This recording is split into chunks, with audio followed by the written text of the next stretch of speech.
एक नई दुनिया में जागते हुए 25 वर्ष के शिंगो इचिनोमिया महसूस करते हैं कि वे एक 6 वर्ष के बच्चे के शरीर में हैं और अपने तनावपूर्ण जीवन की यादें रखते हैं जब वे एक फर्म कंपनी में काम करते थे। शिंगो यह सीखते हैं कि वह जिस व्यक्ति के शरीर में है वह गरीब कुलीन के 8वें पुत्र वेंडेलिन वॉन बेन्नो बॉमिस्टर हैं।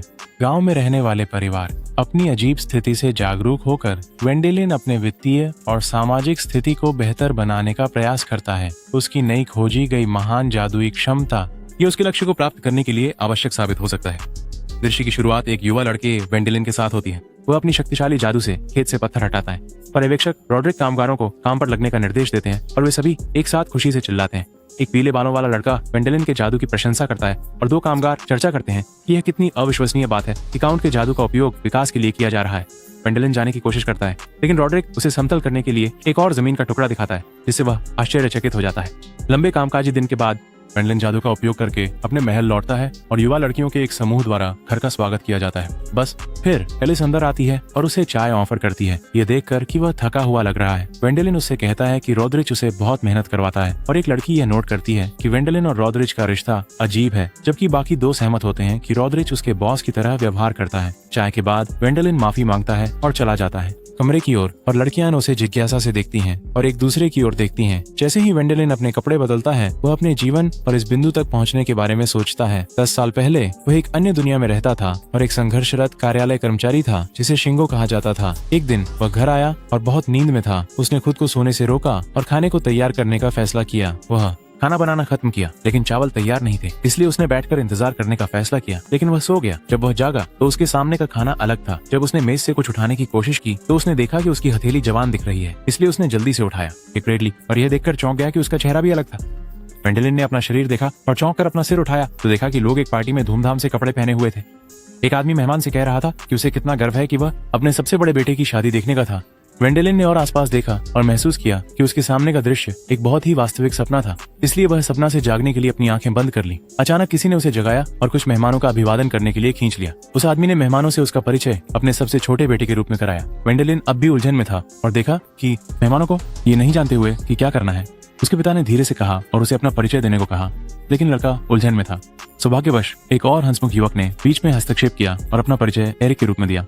उसने उन्हें अपने बड़े भाई के लिए आने के लिए धन्यवाद दिया। कुर्द की शादी। फिर उन्होंने उनका परिचय अपने छोटे भाई वेंडेलिन वॉन बेन्नो बॉमिस्टर से कराया। वेंडेलिन एरिक के साथ शामिल हुआ और अपना सिर झुकाया, यह महसूस करते हुए कि वह वेंडेलिन था। कुर्द की पत्नी ने उससे पूछा कि क्या वह उसे वेल कह सकती हैं और उसने अनमने होकर सहमति दे दी। बाद में एरिक ने उसे एक पेय दिया। वेंडेलिन ने उससे पूछा कि वे किस चीज का जश्न मना रहे हैं और एरिक ने बताया कि यह उनके भाई कर्ट की शादी है जो सरमाइन बाग की दूसरी बेटी एमिली से हो रही है। एरिक ने बताया कि उनके पिता को पत्नी खोजने में परेशानी हो रही थी कुर्द के लिए, लेकिन वह उसे एक कुलीन की बेटी से शादी कराने में सक्षम था। वेंडेलिन सोचने लगा कि क्या वे भी कुलीन है और एरिक ने उसे बताया कि बॉमिस्टर परिवार हाँ है। अकेला होने पर वेंडेलिन ने चारों ओर देखा और आभारी था कि वह भाषा पढ़ और समझ सकता था, और वह यह भी सोचा कि अगर वे ऐसा भव्य पार्टी आयोजित कर सकते हैं तो इसका मतलब है कि वे धनवान थे। उसने यह भी सोचा कि वह तीसरा बेटा था। वेंडेलिन अपनी नई जिंदगी को लेकर उत्साहित था क्योंकि वह एक भव्य जीवन का आनंद लेने की तैयारी कर रहा था।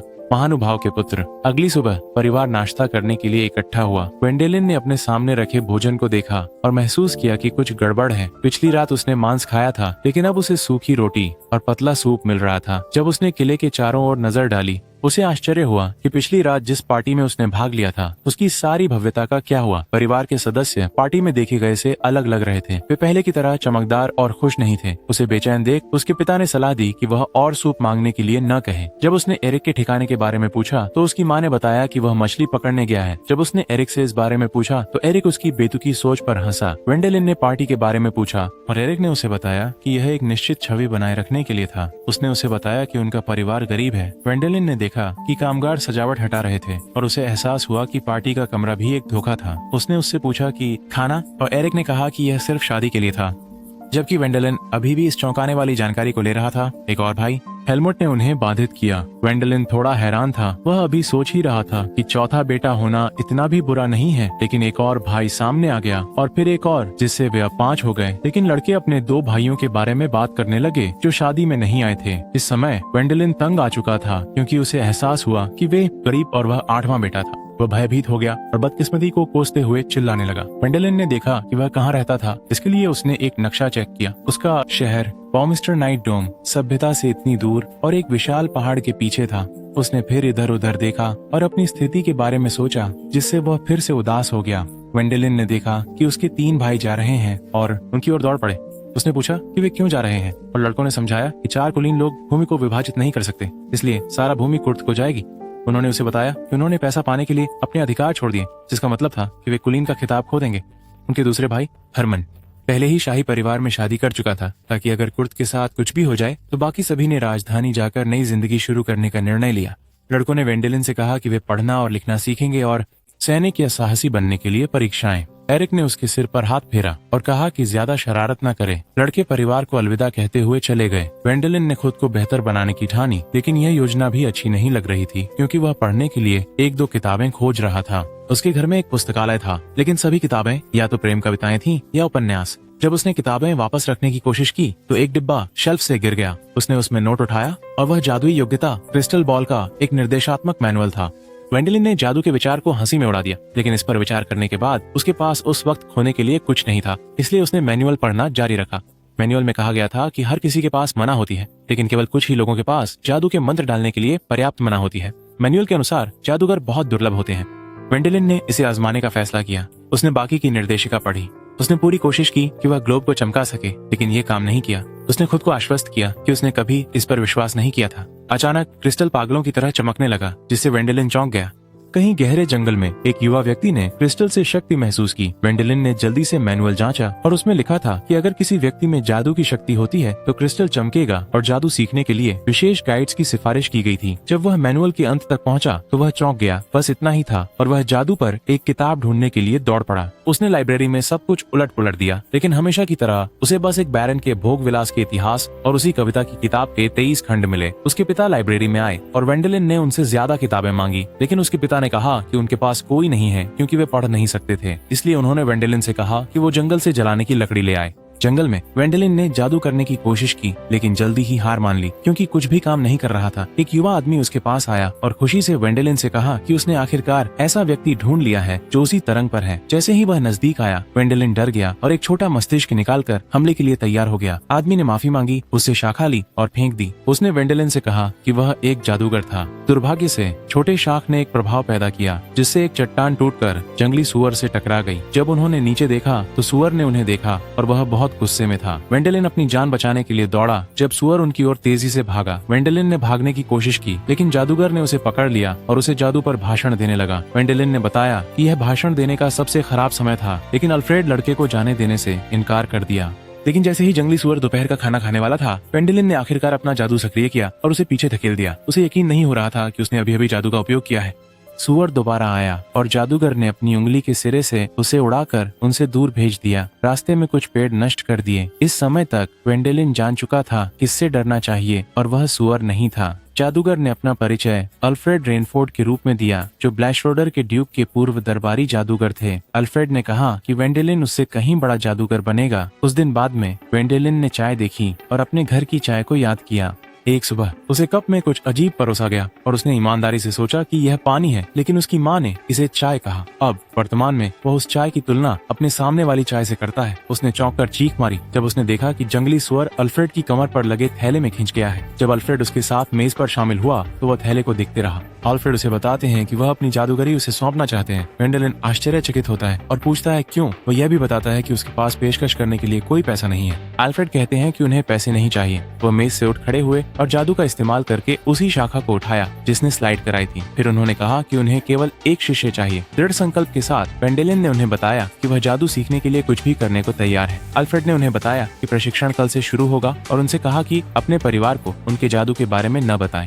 उसने पूछा क्यों, और अल्फ्रेड ने कहा कि यह उसके सबसे बड़े भाई के साथ उत्तराधिकार की लड़ाई की ओर ले जा सकता है। वेंडेलिन ने कहा कि वह एक सरदार नहीं बन सकता क्योंकि वह 8वां बेटा है। अल्फ्रेड ने उसे समझाया कि चूंकि जादूगर दुर्लभ और शक्तिशाली होते हैं, वे सही उत्तराधिकारी बन सकते हैं। इसके बजाय उसने कहा कि उत्तराधिकार विवाद एक बच्चे के लिए खतरनाक हो सकता है। रात के खाने के दौरान वेंडेलिन ने अपने क्रूर बड़े भाई को देखा, जबकि उसने अल्फ्रेड की पिछली बातों के बारे में सोचा और निर्णय लिया कि अपना जादू गुप्त रखना सबसे अच्छा होगा। अगले सुबह ग्वेंडोलिन ने अपना जादू प्रशिक्षण शुरू किया। पहले प्रशिक्षण के लिए वे क्षमता की तुलना करेंगे। एल्फ्रेड ने समझाया कि ग्वेंडोलिन को अपनी मना क्षमता की तुलना किसी ऐसे व्यक्ति से करनी होगी जिसकी क्षमता अधिक हो। ग्वेंडोलिन यह जानकर हैरान रह गया कि उसे अपनी क्षमता की तुलना एल्फ्रेड से करनी होगी। वह एल्फ्रेड का हाथ पकड़ता है और बताता है कि उसका हाथ असामान्य रूप से ठंडा है। एल्फ्रेड ने उसे निर्देश दिए कि उसे क्या करना है और ग्वेंडोलिन ने तुरंत वैसा ही किया जैसा उसे बताया गया और उनकी मना का मिलान किया। जब वह खत्म हुआ, एल्फ्रेड बहुत प्रभावित हुआ।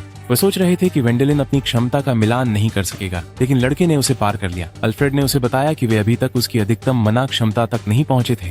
खैर, लंबी कहानी को संक्षेप में कहें तो ग्वेंडोलिन सबसे दुर्लभ प्रकार का है। जब वह पढ़ाई कर रहा था, लॉर्ड बाउमिस्टर ने ध्यान दिया कि क्रिस्टल बॉल को हिलाया गया था। कुर्ट अंदर आया और अपने पिता से पूछा कि क्या कोई समस्या है, और लॉर्ड ने बताया कि क्रिस्टल को हिलाया गया था। उसे याद आया कि उसने ग्वेंडोलिन को अध्ययन कक्ष में देखा था। लॉर्ड बाउमिस्टर हंसे और कहा कि ग्वेंडोलिन शायद उम्मीद कर रहा था कि उसके पास शक्तियां हों, और कुर्ट भी शामिल हो गया जब दोनों आदमी हंस रहे थे। कुर्ट ने उसका मजाक उड़ाया, उसे औसत बताया। अब फिर से जंगल में ग्वेंडोलिन अपने जादू का अभ्यास करने की कोशिश कर रहा है, लेकिन यह ठीक से नहीं हो रहा। अल्फ्रेड उसकी सराहना करता है और ग्वेंडोलिन खुशी से उसे धन्यवाद देता है। अल्फ्रेड ने उसे पर्वतीय सब्जियों से भरी एक टोकरी दी और कहा कि इसे घर ले जाओ, क्योंकि वह खाने की तलाश का बहाना देकर घर से निकला था। उस रात खाने में ग्वेंडोलिन की माँ और एमिली बहुत उत्साहित थीं कि उनके सूप में भरपूर सब्जियां थीं, लेकिन कर्ट खुश नहीं था। लॉर्ड बाउमिस्टर ने ग्वेंडोलिन से भी पूछा कि उसने एक दुर्लभ पौधा कैसे पाया जो बिना पुल वाली नदी के दूसरी तरफ उगता है। उसने कहा कि एक 5 वर्षीय बच्चा वहाँ केवल जादू से उड़कर ही पहुँच सकता था। ग्वेंडोलिन लगभग डर से कांप रहे थे, पर उनके पिता अपनी ही बेतुकी बात पर हंसने लगे। मजाक और पूरा परिवार उसमें शामिल हो गया। कर्ट को यह एक्ट समझ नहीं आया। उसे पता था कि लड़के के साथ कुछ गड़बड़ है। अगले दिन अल्फ्रेड ग्वेंडोलिन को अपनी बाहों में लेकर आकाश में उड़ रहा था। उस दिन का सबक था जादू का पीछा करना। अल्फ्रेड ने उसे निर्देश दिए और उसने तुरंत एक पक्षी का पीछा किया। फिर उसने अपनी जादू और एक पत्थर का उपयोग करके उसे नीचे गिरा दिया। अभ्यास के बाद वे एक आग के पास बैठकर अपनी पकड़ का आनंद लेने लगे। अल्फ्रेड ने देखा कि ग्वेंडोलिन अपने मांस पर किसी प्रकार का मसाला छिड़क रहा है और इसके बारे में पूछा। ग्वेंडोलिन ने कहा कि इसे वसाबी कहते हैं और उसने इसे जंगल के बहुत अंदर पाया। उसने इसे अल्फ्रेड को पेश किया और बहुत चौंक गया जब अल्फ्रेड उसने अपने मांस पर बड़ी मात्रा में डाला और चेहरे पर मुस्कान के साथ खा गया। वसाबी को थोड़ा तीखा माना जाता है, इसलिए इतनी मात्रा में मुस्कान के साथ खाना पागलपन है। उसने बताया, अब जादुई जंगल में बहुत गहराई तक नहीं जाने की सलाह दी। जादुई जंगल में राक्षस रहते हैं। उसने कहा कि जंगल भी घर है कुछ बहुत ही दुर्लभ पौधों के लिए। कुछ लोग वहाँ प्रवेश करने को उत्सुक होते हैं और कभी वापस नहीं आ पाते। उसने और वसाबी से ढका हुआ मांस खा लिया, जिससे ग्वेंडोलिन और भी अधिक आश्चर्यचकित हुआ। जब वह फिर से अपने जादू का अभ्यास कर रहा था, ग्वेंडोलिन ने अल्फ्रेड से कहा कि कुर्ट को शक हो रहा है और वह उसे देख रहा है। अल्फ्रेड ने उसे बताया कि कुर्ट को संदेह हो सकता है और उसे डर था कि कहीं वह अपनी विरासत न खो दे। उसने ग्वेंडोलिन से पूछा कि वह एक स्वामी होने के बारे में क्या सोचती है, और ग्वेंडोलिन ने कहा कि स्वामी होना गुद्देदार होता है और कर्ट के साथ परेशानी पैदा करने लायक नहीं है। उसका ध्यान भटक गया और पानी का पोखर जिसके साथ वह अभ्यास कर रहा था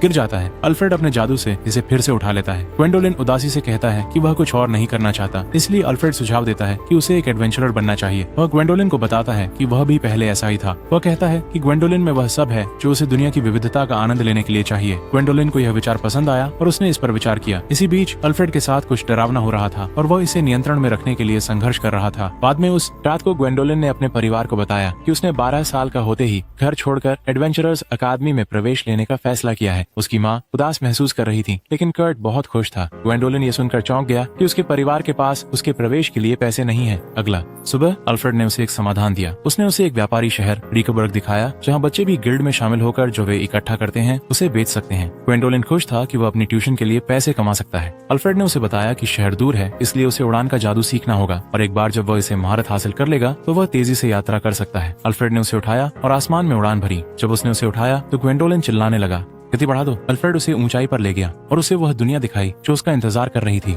उस रात जब अल्फ्रेड अकेला था, एक बुराई शक्ति उसे काबू में करने की कोशिश कर रही थी, लेकिन उसने इसका विरोध किया। अगले दिन अल्फ्रेड ने ग्वेंडोलिन को बताया कि उसका प्रशिक्षण कल खत्म होगा। वह चौंक गया और अल्फ्रेड को रोकने के लिए कई बहाने बनाने की कोशिश की, लेकिन यह काम नहीं आया। उसने उसे परेशान करने की कोशिश की, लेकिन अल्फ्रेड ने सख्ती से उसे रोका। रात के खाने के दौरान लॉर्ड ब्यूमिस्टर ने उल्लेख किया कि जंगल में एक व्हिस्परिंग डेड आदमी देखा गया था। वे ऐसे मृत जीव होते हैं जिन्होंने अपनी संजनात्मक क्षमताएं बरकरार रखी हैं। वे दिखते मानवों की तरह होते हैं, लेकिन वे सिर्फ लाशें होते हैं। कुछ समय बाद उनके शरीर ठंडे हो जाते हैं और उनकी इंद्रियां काम करना बंद कर देती हैं। उनकी त्वचा भी बहुत पीली होती है और कुछ वर्षों बाद वे ज़ॉम्बी बन जाते हैं। अपनी भूख मिटाने के लिए इंसानों को खाते हैं। उसके पिता की व्याख्या के बाद ग्वेंडोलिन को याद आया कि अल्फ्रेड विवरण में फिट बैठता था। ग्वेंडोलिन जल्दी से जंगल में अपने मास्टर को खोजने के लिए उड़ गया। उसने अल्फ्रेड को पाया और कहा कि जंगल में एक राक्षस था, इसलिए उसे छोड़ना होगा, लेकिन अल्फ्रेड ने उसके साथ जाने से इनकार कर दिया। ग्वेंडोलिन के बात करने के तरीके से अल्फ्रेड को पता चल गया कि उसने पहले ही समझ लिया है। उसने स्वीकार किया कि वह व्हिस्परिंग डेड था, लेकिन ग्वेंडोलिन विश्वास नहीं करना चाहता था। उसे अल्फ्रेड ने बताया कि वह कैसे मरा। 5 वर्ष पहले पिछले ड्यूक का सबसे बड़ा बेटा बहुत बीमार था। ड्यूक अल्फ्रेड को लेकर वे जादुई वन में एक इलाज की खोज में गए। वे एक सेना के साथ गए, लेकिन जितने भी राक्षसों को मारा उतने ही आते गए। ड्यूक और सैनिकों की रक्षा करते हुए अल्फ्रेड को लड़ना पड़ा। जल्दी ही उसकी मना समाप्त हो गई और वह मारा गया। अल्फ्रेड एक फुसफुसाते हुए मृत आदमी में बदल गया क्योंकि वह मरा था। गहरी पश्चाताप। एक बार जब एक व्हिस्परिंग डेड की इच्छा पूरी हो जाती है, वे पार कर जाते हैं और अल्फ्रेड की इच्छा थी कि वह किसी से मिले जो उनका शिष्य बने। और एक दिन जब वह जंगल में थे तो वह आखिरकार उसने ग्वेंडोलिन की जादुई शक्ति को महसूस किया। अल्फ्रेड ने ग्वेंडोलिन से कहा कि वह उसे यह नहीं बता सकता कि वह कौन है, क्योंकि उसे लगा कि वह उससे दूर भाग जाएगा, और उसने उससे झूठ बोलने के लिए माफी मांगी। ग्वेंडोलिन की हैरानी में अल्फ्रेड ने उसे बताया कि अब वह उसे पवित्र जादू सिखाएगा और उसे इसका इस्तेमाल करके उसे शुद्ध करना होगा। उसने ग्वेंडोलिन को अपना शरीर दिखाया और कहा कि उसके पास अधिक समय नहीं है। अल्फ्रेड खुद को संरक्षित कर रहा था, माना, लेकिन वह समाप्त होने वाला था। उसने ग्वेंडोलिन से कहा कि वह एक ज़ॉम्बी में नहीं बदलना चाहता। फिर उसने उसे पवित्र जादू का उपयोग करने की शिक्षा देना शुरू की। ग्वेंडोलिन ने शुरू किया, लेकिन वह अपने ही गुरु को मिटा नहीं सका। अल्फ्रेड ने उसे उन 2 हफ्तों को याद करने को कहा जो उन्होंने साथ बिताए, और उसने ग्वेंडोलिन से अनुरोध किया कि वह उसे इस दुनिया से शांति से जाने में मदद करे। ग्वेंडोलिन ने जादू पर ध्यान केंद्रित किया और अल्फ्रेड को दूसरी तरफ जाने में मदद की। अंतिम क्षण में उसने ग्वेंडोलिन से कहा कि जीवन में अपनी पूरी कोशिश करो और समझदारी से काम करो।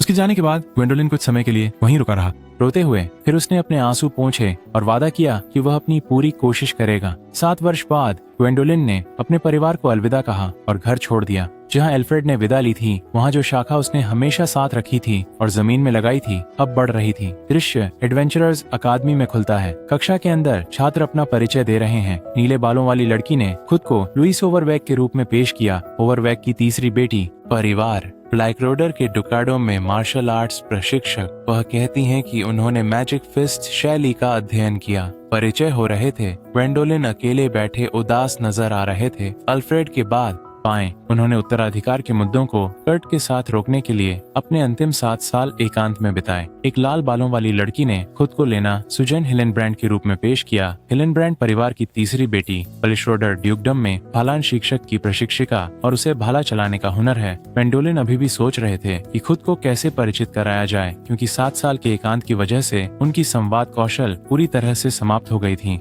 नीचे पहुंच गए थे। उसने खुद को खुश किया और कहा कि उसे दोस्त बनाने होंगे। शिक्षक ने उसका ध्यान आकर्षित किया और ग्वेंडोलिन ने खुशी खुशी अपना परिचय दिया और अपने सहपाठियों से कहा कि वे उसे विल कहें, लेकिन छात्रों ने उसे अजीब नजरों से देखा, जिससे उसे शर्मिंदा होना पड़ा। ग्वेंडोलिन जिस कक्षा में था वह एक छात्रवृत्ति कक्षा थी। शिक्षक ने उनके साथ एक दस्तावेज साझा किया और कहा कि वे अगले महीने समूहों में अभ्यास शुरू करेंगे, इसलिए प्रत्येक छात्र को एक पार्टी में शामिल होना आवश्यक है। ग्वेंडोलिन चिंतित दिखता है क्योंकि वह समूह गतिविधियों में बहुत अच्छा नहीं है। अगला, ग्वेंडोलिन हमेशा की तरह खाता है, अकेले निराश दिख रहा है क्योंकि कोई भी उसके साथ टेबल पर बैठने की कोशिश नहीं कर रहा है। एक दूसरी टेबल पर लीना और लुइस उसे देख रहे हैं और लीना कहती है कि वह इस साल की कक्षा में अकेला जादूगर है। लुइस उसे बताती है कि ग्वेंडोलिन की जादूगरी पहले से ही टॉप क्लास के एडवेंचर्स के बराबर है। एक पीले बालों वाला लड़का एरविन वॉन अर्निम नोटेडॉम के 5वें बेटे उनके साथ जुड़ते हैं और बताते हैं कि एक अफवाह थी कि जादू के प्रशिक्षक ने निर्णय लिया था कि ग्वेंडोलिन को सिखाने के लिए कुछ और नहीं बचा था। यह पता चला कि कोई ग्वेंडोलिन के पास इसलिए नहीं जा रहा था क्योंकि वे उससे डरे हुए थे। पूरी कक्षा उसे अपनी पार्टी में चाहती थी। एयर उन्हें बताता है कि ग्वेंडोलिन कक्षा में यह देखने के लिए देख रहा था कि कौन उनके जैसे महान जादूगर के साथ शामिल होने के योग्य है। लुइस सोचती है कि शायद यही कारण है कि वह हमेशा अकेला रहता है, लेकिन लीना को नहीं लगता कि यह सच है।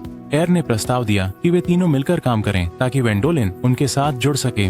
त्रिमूर्ति एक दूसरे को अपना परिचय देती है। लुइस और लीना बचपन के दोस्त हैं, जबकि पूरी कक्षा दूसरी तरफ थी। उसे गलत समझकर ग्वेंडोलिन सोच रहा था कि उनके साथ कैसे जुड़ें। उसने अपनी थूक की बोतल उठाई और बातचीत शुरू करने की कोशिश की, लेकिन वे खुद को चुनौती देने में व्यस्त थे कि कौन उसे प्रभावित कर सकता है। उसने 3 बड़े धौंसियों की हंसी सुनी और सोचा कि उधर सब मजा कर रहे थे। बाद में कक्षा में शिक्षक ने घोषणा की कि जो लोग अपने माता पिता से पैसे नहीं ले रहे थे वे शिकार कर सकते थे, राक्षसों का शिकार करें और अकादमी से पैसे पाएं। उसने उन्हें चेतावनी दी कि वे समूहों में ही जाएं। समूहों की बात फिर से ग्वेंडोलिन को दुखी कर गई। लीना सोचती है कि क्या उन्हें ग्वेंडोलिन से बात करनी चाहिए, लेकिन युआन को लगता है कि उन्हें सावधान रहना होगा ताकि उसे निराश न करें और अपनी मौका खो दें। एरविन हमेशा की तरह ये मानकर चला कि वह जानता है वेंडोलिन क्या सोच रहा होगा और समूह से कहा कि शिकार के लिए उन्हें बहुत कुछ हासिल करना होगा और उसके साथ मेल करना होगा। मूल रूप से उसने इसे ऐसे पेश किया जैसे वेंडोलिन एक अभिमानी मूर्ख हो। शिकार के बाद वे लड़के जिन्होंने पहले तिकड़ी को चुनौती दी थी गुस्से में थे। गुस्से में जब उन्होंने लूट देखी जो वे लाए थे, एरविन ने लड़कियों की तारीफ की और कहा कि वे बचपन से अपने परिवारों के साथ प्रशिक्षण ले रही होंगी।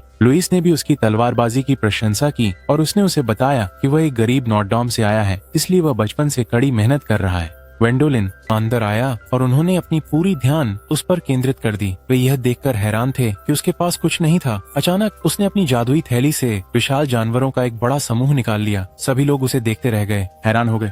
पहले का एक बदमाश घोषणा की कि वह अब वेंडोलिन की पार्टी में शामिल नहीं होना चाहता। उसने कहा कि उसकी कौशल उनकी तुलना में एक अलग श्रेणी में है और उसकी पहचान हासिल कर पाना असंभव होगा।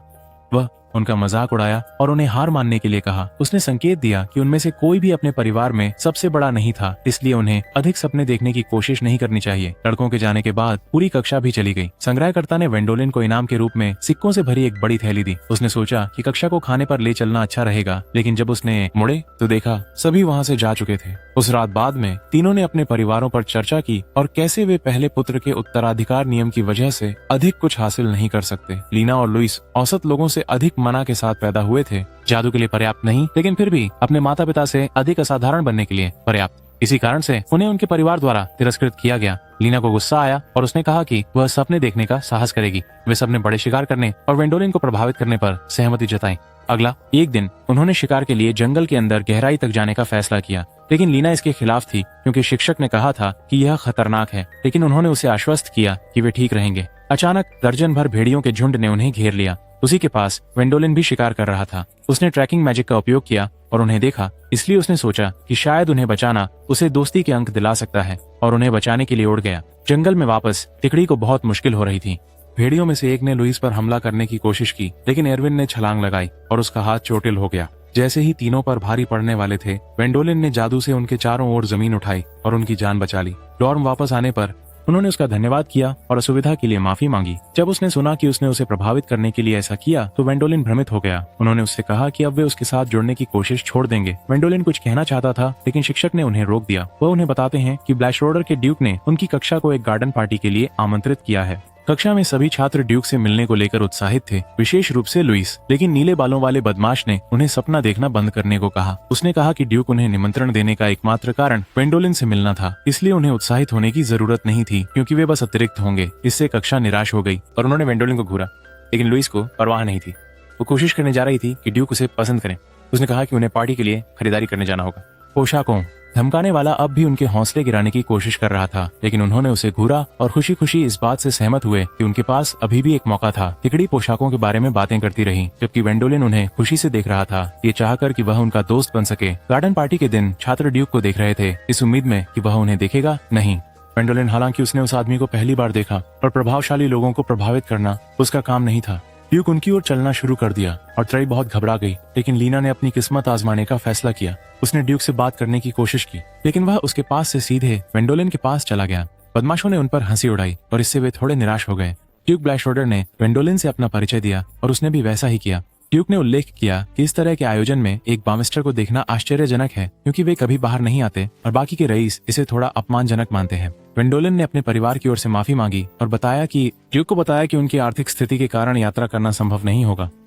ड्यूक ने उन्हें बातचीत के लिए आमंत्रित किया निजी और सभी के लिए आश्चर्यजनक रूप से। वेंडोलिन ने पूछा कि क्या वह अपनी पार्टी के सदस्य हो, लीना, एरविना और लुइस, और उसने सहमति व्यक्त की। महल के अंदर ड्यूक ने उसे अपने दरबार के जादूगर ब्रेंटेक रिंगस्टैड से मिलवाया। वेंडोलिन यह जानकर चकित थे कि ब्रेंटेक अल्फ्रेड के शिक्षक थे। ब्रेंटेक ने बताया कि वह हमेशा अल्फ्रेड के जादू को महसूस कर सकते थे, लेकिन 7 साल पहले जादू गायब हो गया और उसे याद आया कि अल्फ्रेड हमेशा एक शिष्य चाहता था जो उसके जादू की बराबरी कर सके। इसलिए जब वेंडोलिन उसी क्षेत्र से सामने आया जहां अल्फ्रेड की मृत्यु हो गई और उसके जादुई थैले के साथ, उसे पता था कि उसे अल्फ्रेड का छात्र होना था। उसने बताया कि थैले का उपयोग केवल तब किया जा सकता है जब अल्फ्रेड शक्ति को एक नए उपयोगकर्ता में स्थानांतरित करता है। वेंडोलिन सहमत हुए कि वह अल्फ्रेड के शिष्य थे और ब्रांटक ने उनसे अल्फ्रेड के अंतिम क्षणों के बारे में पूछा। वेंडोलिन ने उन्हें बताया कि उसने अल्फ्रेड का शुद्धिकरण किया इससे पहले कि वह जोम्बी बन जाता और उन्होंने हैरान रह गए।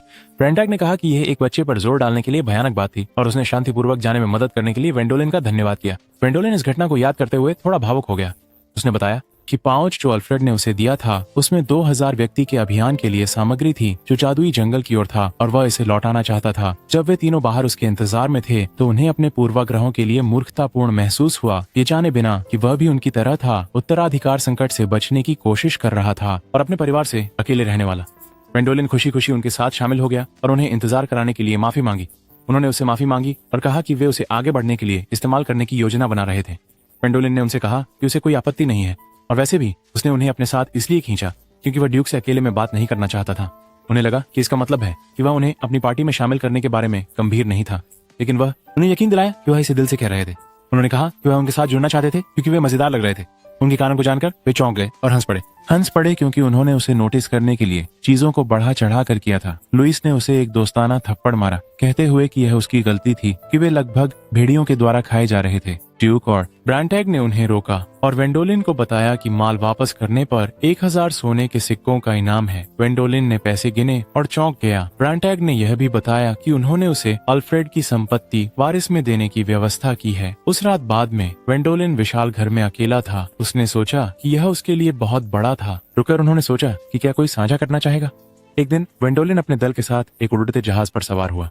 वे राजधानी जा रहे थे, स्टुटेबर्ग, अपने भाई एरिक की शादी के लिए। लेना ने पूछा कि क्या वह सुनिश्चित है कि उनके साथ शामिल होना ठीक है और वेंडोलिन ने उससे कहा कि एरिक ने उससे कहा था कि वह अपने दोस्तों को साथ लाए। अचानक लुइस ने उन्हें रोका, जो कुछ विचित्र कपड़े पहने हुए थी। वह एक कुलीन से प्रभावित करने के लिए शादी में इन्हें पहनने जा रही थी ताकि उसे नौकरी मिल सके। लेना पूछती है कि क्या शादी में कुलीन लोग शामिल होंगे और वेंडोलिन उन्हें बताता है कि एरिक ब्रांटे परिवार में शादी कर रहा है। नाइटेडम तो शायद वहाँ रईस होंगे। लुइस उत्साहित हो गई और अपनी पोशाक में चलने की कोशिश की, लेकिन वह ठोकर खा गई और उसने देखा कि एरविन बार पकड़े हुए था और डर के मारे कांप रहा था। वह आकाश में उड़ने वाले जहाज पर भरोसा नहीं करता था। ब्रांटाग पहले से ही शराब पीकर थोड़ा नशे में वहाँ आ गया और उसे यकीन दिलाया कि जादुई हवाई जहाज आकाश से नहीं गिरेगा। लीना ने वेंडोलिन से पूछा कि ब्रांटाग वहाँ क्यों था और उसने कहा कि आदमी को राजधानी में कुछ काम था तो वह उनके साथ आ गया। दोनों राजधानी के गाइडबुक को देखते रहे। ब्रांटेग ने आसमान में कुछ महसूस किया। एरविन बस बैठ ही रहा था कि ब्रांटेग ने कहा कि जहाज गिर सकता है अगर उसे एक विशाल ड्रैगन ने हमला कर दिया और तभी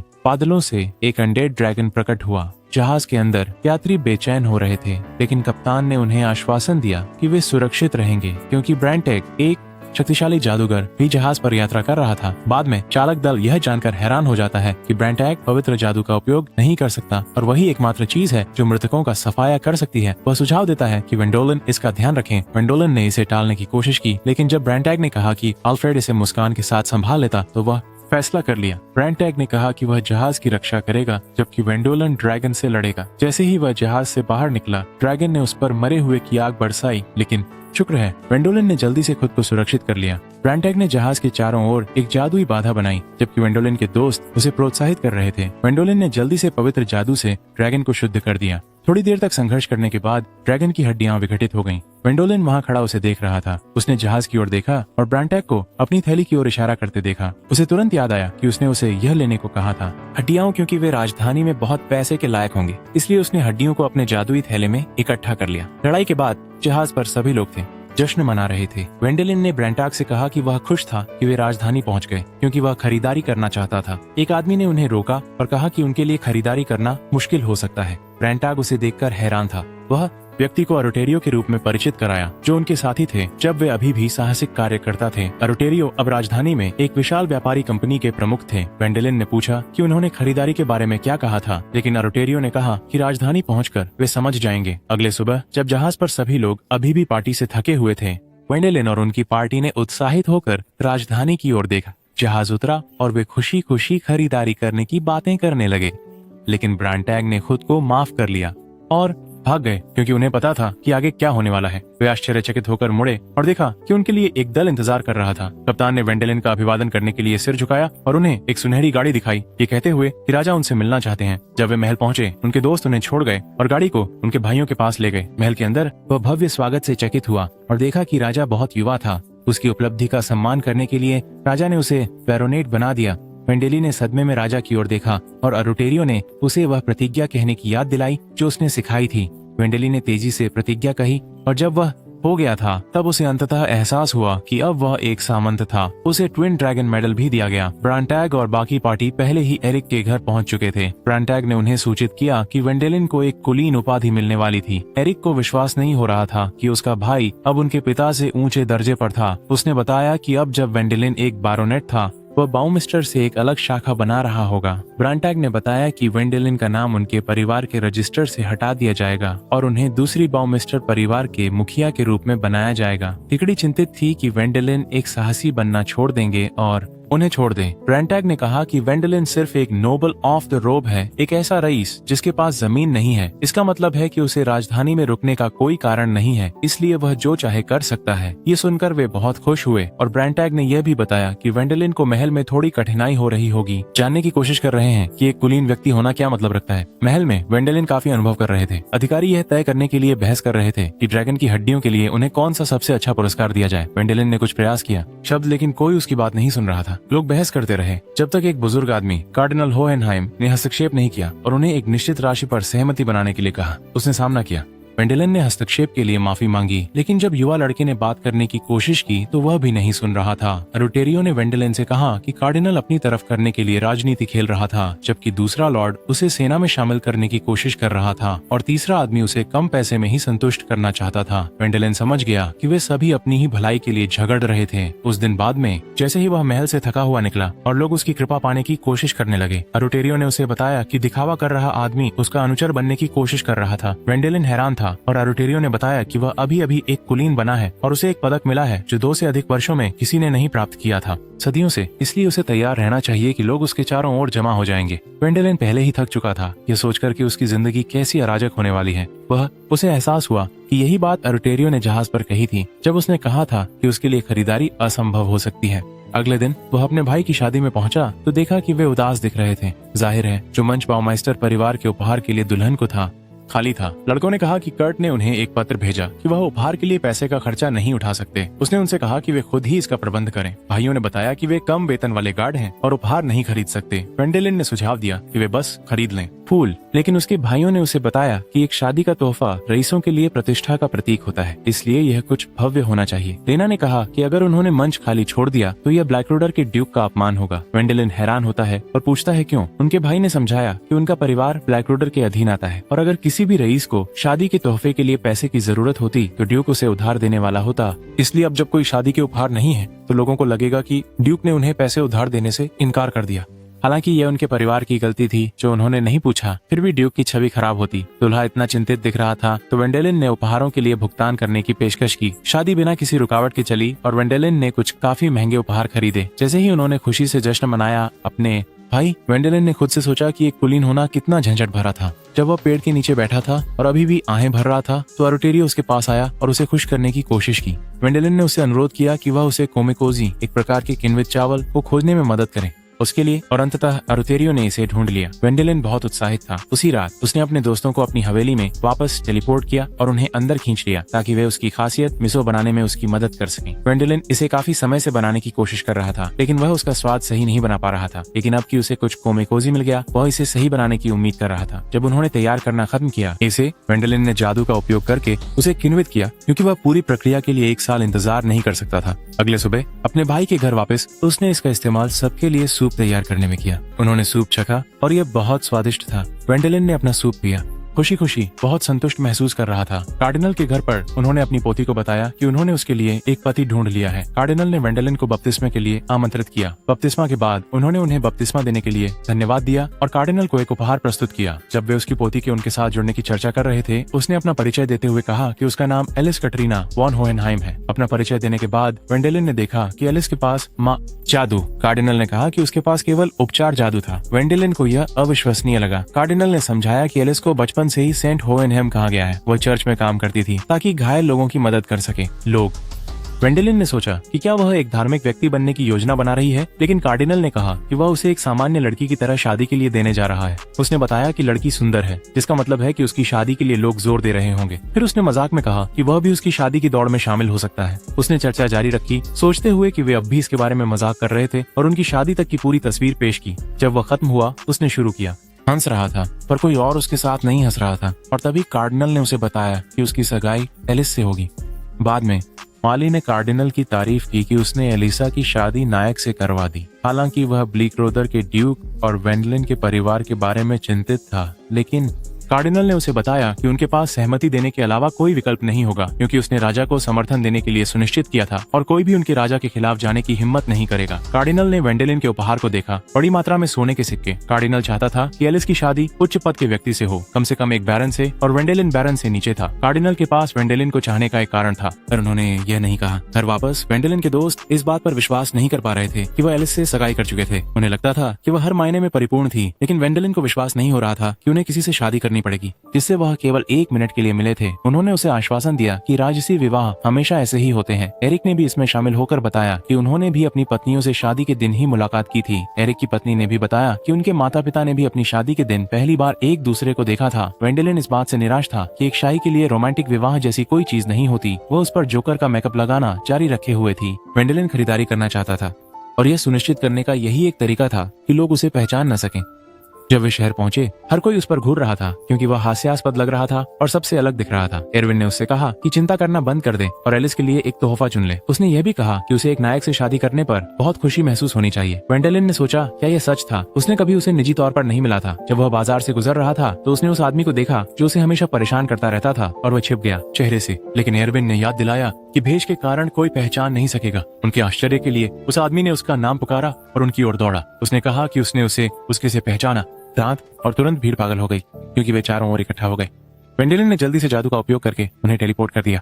वापस घर पर एरिक एक निराश वेंडलिन का मेकअप हटाने की कोशिश करता है। एरिक सुझाव देता है कि वह बाकी के मामलों को संभालने के लिए एक सहायक को नौकरी पर रख ले। एरविन ने मजाक में सुझाव दिया कि वेंडलिन उसे ही सहायक नियुक्त कर ले और उसकी हैरानी के लिए वेंडलिन ने तुरंत उसे नौकरी दे दी। वेंडलिन ने एलिस के लिए खरीदा हुआ उपहार निकाला और उन्हें बताया कि वह बाहर जा रहा है। एरविन को विश्वास नहीं हो रहा था कि उसे नौकरी मिल गई है। एरिक ने उसे बधाई दी। वेंडलिन कार्डिनल के घर पहुंचे और जब उन्होंने कार्डिनल को अंदर खिड़की के पास देखा तो जल्दी से छिप गए। एलिस ने उसे फर्श पर देखा और पूछा कि क्या वह ठीक है, लेकिन उसने जल्दी से उसे पकड़ लिया और खिड़की से दूर हो गया। कार्डिनल को लगा कि उसने कुछ सुना और फिर से बाहर जांचने गया। दोनों छत पर छिप गए। वेंडलिन ने अपने व्यवहार के लिए उससे माफी मांगी और उसने मुस्कुराते हुए कहा कि यह ठीक है। उसने उसे खरीदा हुआ उपहार निकाला, लेकिन वह पूरी तरह से टूट चुका था, इसलिए उसने उसे तुरंत छुपा दिया और कहा कि वह उससे बात करना चाहता है। उसने कहा कि उन्हें अंदर चलना चाहिए और चाय के साथ बात करनी चाहिए, लेकिन तू अपने आश्चर्य के लिए वेंडलिन निजी में बात करना चाहता था बिना उसके दादा के, और उसने सहमति दे दी। दोनों साथ बैठे और वेंडलिन ने कहा कि वह जानना चाहता है कि वह उनकी सगाई के बारे में कैसा महसूस करती है। जबरन मुस्कान के साथ उसके चेहरे पर इजिसी ने उसे बताया कि यह एक अच्छा इंतजाम था।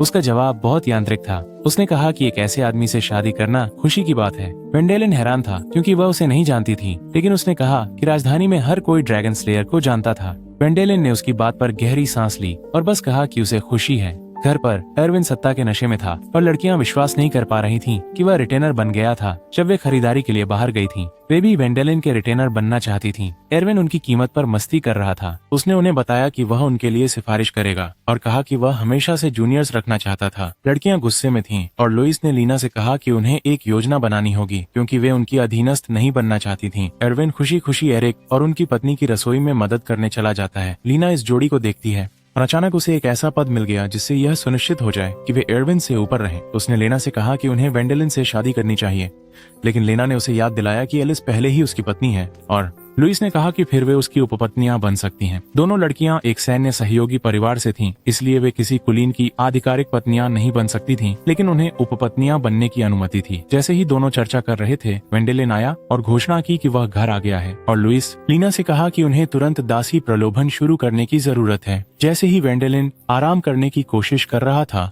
लुइस ने अजीब नृत्य करना शुरू कर दिया। वेंडलिन बस हैरानी में उसे देखता रहा और जब उसने सुना कि रात का खाना तैयार है तो वह चला गया। चूंकि पहला चरण विफल रहा, लीना ने दूसरे चरण की ओर बढ़ी। वह एक नई ड्रेस काट रही थी जो उसने खरीदी थी कुछ मोहक पहनावा बनाने के लिए। लीना ने उसकी दृढ़ता की प्रशंसा की, लेकिन वह उदास महसूस कर रही थी क्योंकि उसे नहीं पता था कि उसकी जैसी कैसे बने। लुइस ने उसे बताया कि वह एक दिन स्कूल खोलना चाहती थी ताकि उसका परिवार अंततः उसे पहचान सके और वह केवल तभी इसका सपना देख सकती है जब वह वेंडलिन की उप पत्नी बन जाए। लीना ने भी अपना सर्वश्रेष्ठ करने का निर्णय लिया। लुइस ने उसके लिए कपड़े भी बनाए। एक नजर में उस कपड़े को देखकर लीना ने कहा कि उसे अब इसमें कोई दिलचस्पी नहीं है। कपड़े उनके शरीर पर मुश्किल से कुछ भी ढंग पा रहे थे।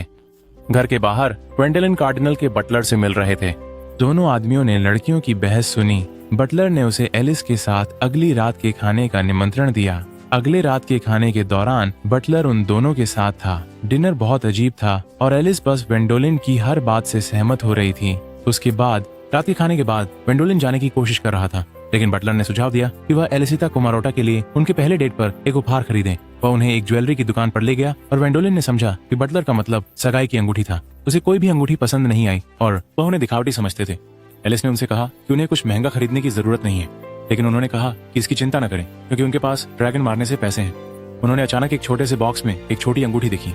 ज्वेलर ने कहा कि यह शायद बहुत साधारण है उनके लिए संत, लेकिन वेंडोलिन ने सोचा कि यह एलिस के लिए परफेक्ट था, लेकिन वह यह जानकर चकित रह गया कि यह अन्य चकाचौंध वाले रिंगों की तुलना में 300 गुना महंगा था। जौहरी ने कहा कि ऐसा इसलिए है क्योंकि उस पर एक जादुई पत्थर है। वेंडोलिन ने फिर भी शांत दिखने की कोशिश की और इसे खरीद लिया। घर वापस जाते समय एलिस ने कहा कि उसने उसे जादुई रिंग खरीदी होगी क्योंकि ये बहुत बड़ी जादुई शक्ति संग्रहित करने में सक्षम था ताकि वह भविष्य में उसके लिए उपयोगी हो सके।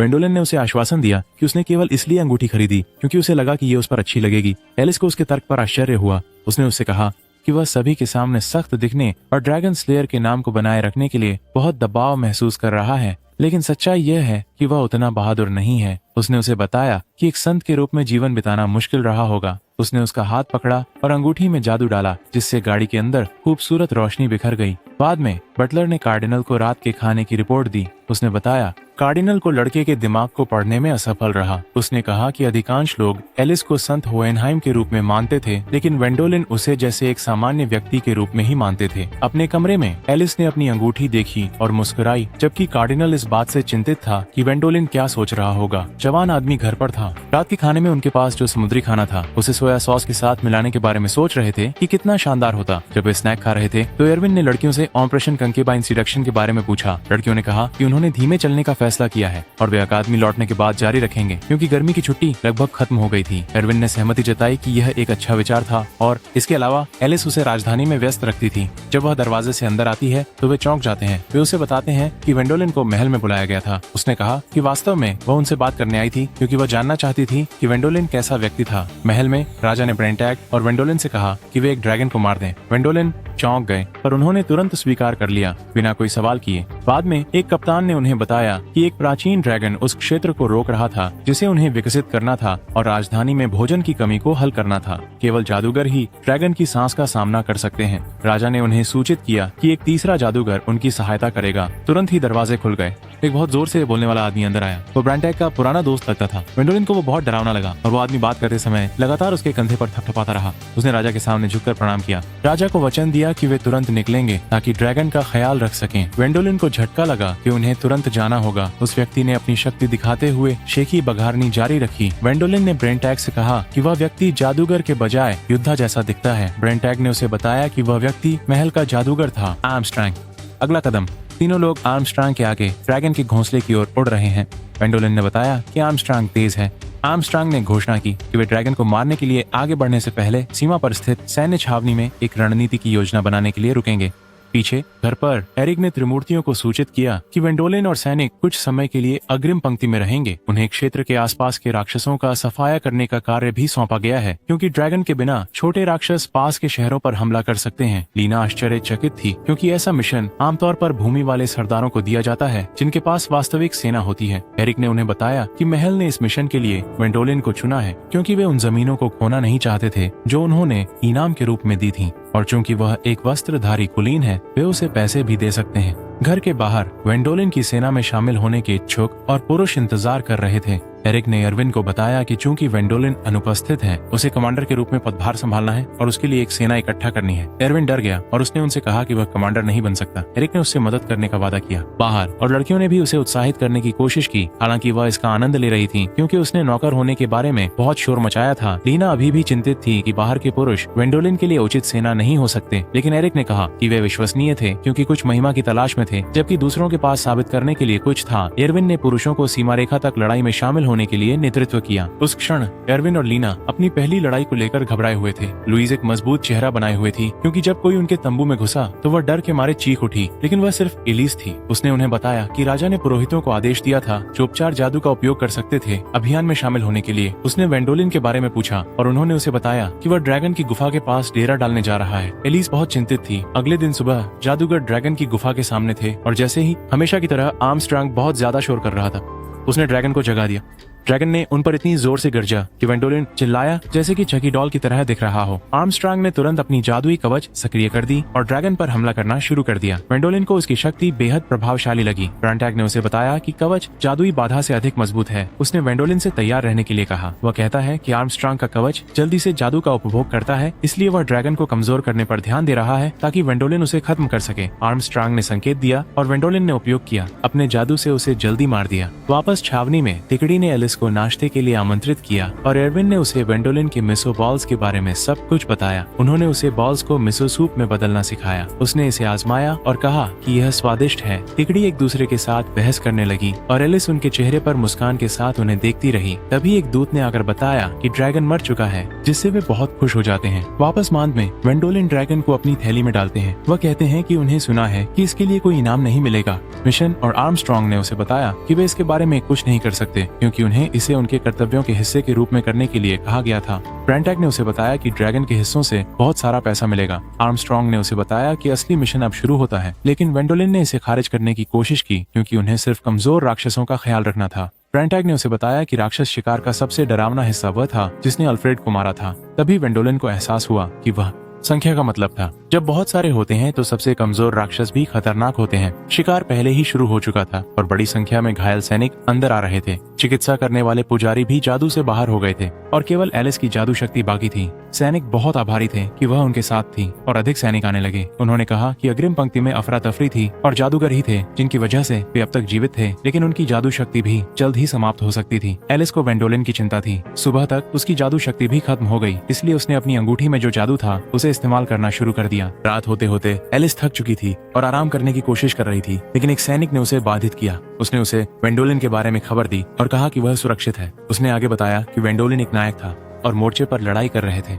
इससे एलिस उदास हो गई क्योंकि उसे याद आया कि वेंडोलिन इस बात से नाखुश थे कि लोगों की उनके एक हीरो की अपेक्षाओं पर खरे उतरना पड़ता था। वह रोना चाहती थी, लेकिन उसने मुस्कान को मजबूर किया और फिर वहाँ से चली गई। एलिस अगली सुबह तक कड़ी मेहनत करती रही। दुर्भाग्य से उसका जादू खत्म हो गया और उसने एक को बताया कि वह पुजारियों से सैनिक के घाव पर दवा लगाने के लिए कहा। वह अभी भी उससे बात कर रही थी जब अग्रिम पंक्ति के सैनिक लौटे और उनमें से एक ने आंसुओं के साथ घोषणा की कि वे जीत गए हैं। किसी और ने उनसे जुड़कर कहा कि वेंडोलिन घायल हो गया है। एलिस डर गई और उसका नाम चिल्लाते हुए बाहर भागी। नाम और वेंडोलिन उसके पीछे सही सलामत दिखाई दिया। उसने उसे राहत के साथ देखा और फिर बेहोश हो गई। जब एलिस जागी, वह वेंडोलिन के साथ एक पेड़ के नीचे थी। उसने उससे कहा कि उसने फ्रंट लाइन पर उसके बारे में कई कहानियां सुनी थी। उसने कहा कि उसकी उपस्थिति ने वास्तव में सैनिकों की भावना उठाई और उसने उसका धन्यवाद किया। वह उसके लिए पानी लेने की कोशिश कर रहा था, लेकिन उसने उसे रोक दिया। वह ध्यान दिया कि वह उदास थी। एलाइज ने उसे बताया कि अब वह उसे समझ गई है और उसे उसके सामने हीरो बनने की जरूरत नहीं है। अचानक आर्मस्ट्रांग दौड़ते हुए आया और एलाइज को अपनी बाहों में उठा लिया। उसे अपनी भतीजी कहकर पुकारा। वेंडोलिन हैरान था तो ब्रांटैग ने उसे सूचित किया कि एलाइज जादूगर की भतीजी है। वेंडोलिन सदमे में चिल्ला उठा। ग्रीष्म अवकाश के बाद का समय था। छुट्टियां खत्म होने के बाद वेंडोलिन और उनकी टीम राजधानी में बसने की तैयारी कर रही थी। वो एरविन को अपना चित्र देखकर चौंक गए। एरविन ने कहा कि उन्होंने इसे तब बनवाया था जब उन्हें बैरन पद पर प्रोन्नत किया गया था। लीना को यकीन नहीं हो रहा था कि वे राजधानी में रहेंगे। ड्यूक ब्लेचरोडर ने तय किया कि वे राजधानी में रहकर अपनी प्रशिक्षण जारी रखेंगे। एलिस उनकी मदद कर रही थी। लुइस ने एलिस और वेंडोलिन को देखा और सोचा कि यह उपपत्नी योजना का अंत है या नहीं,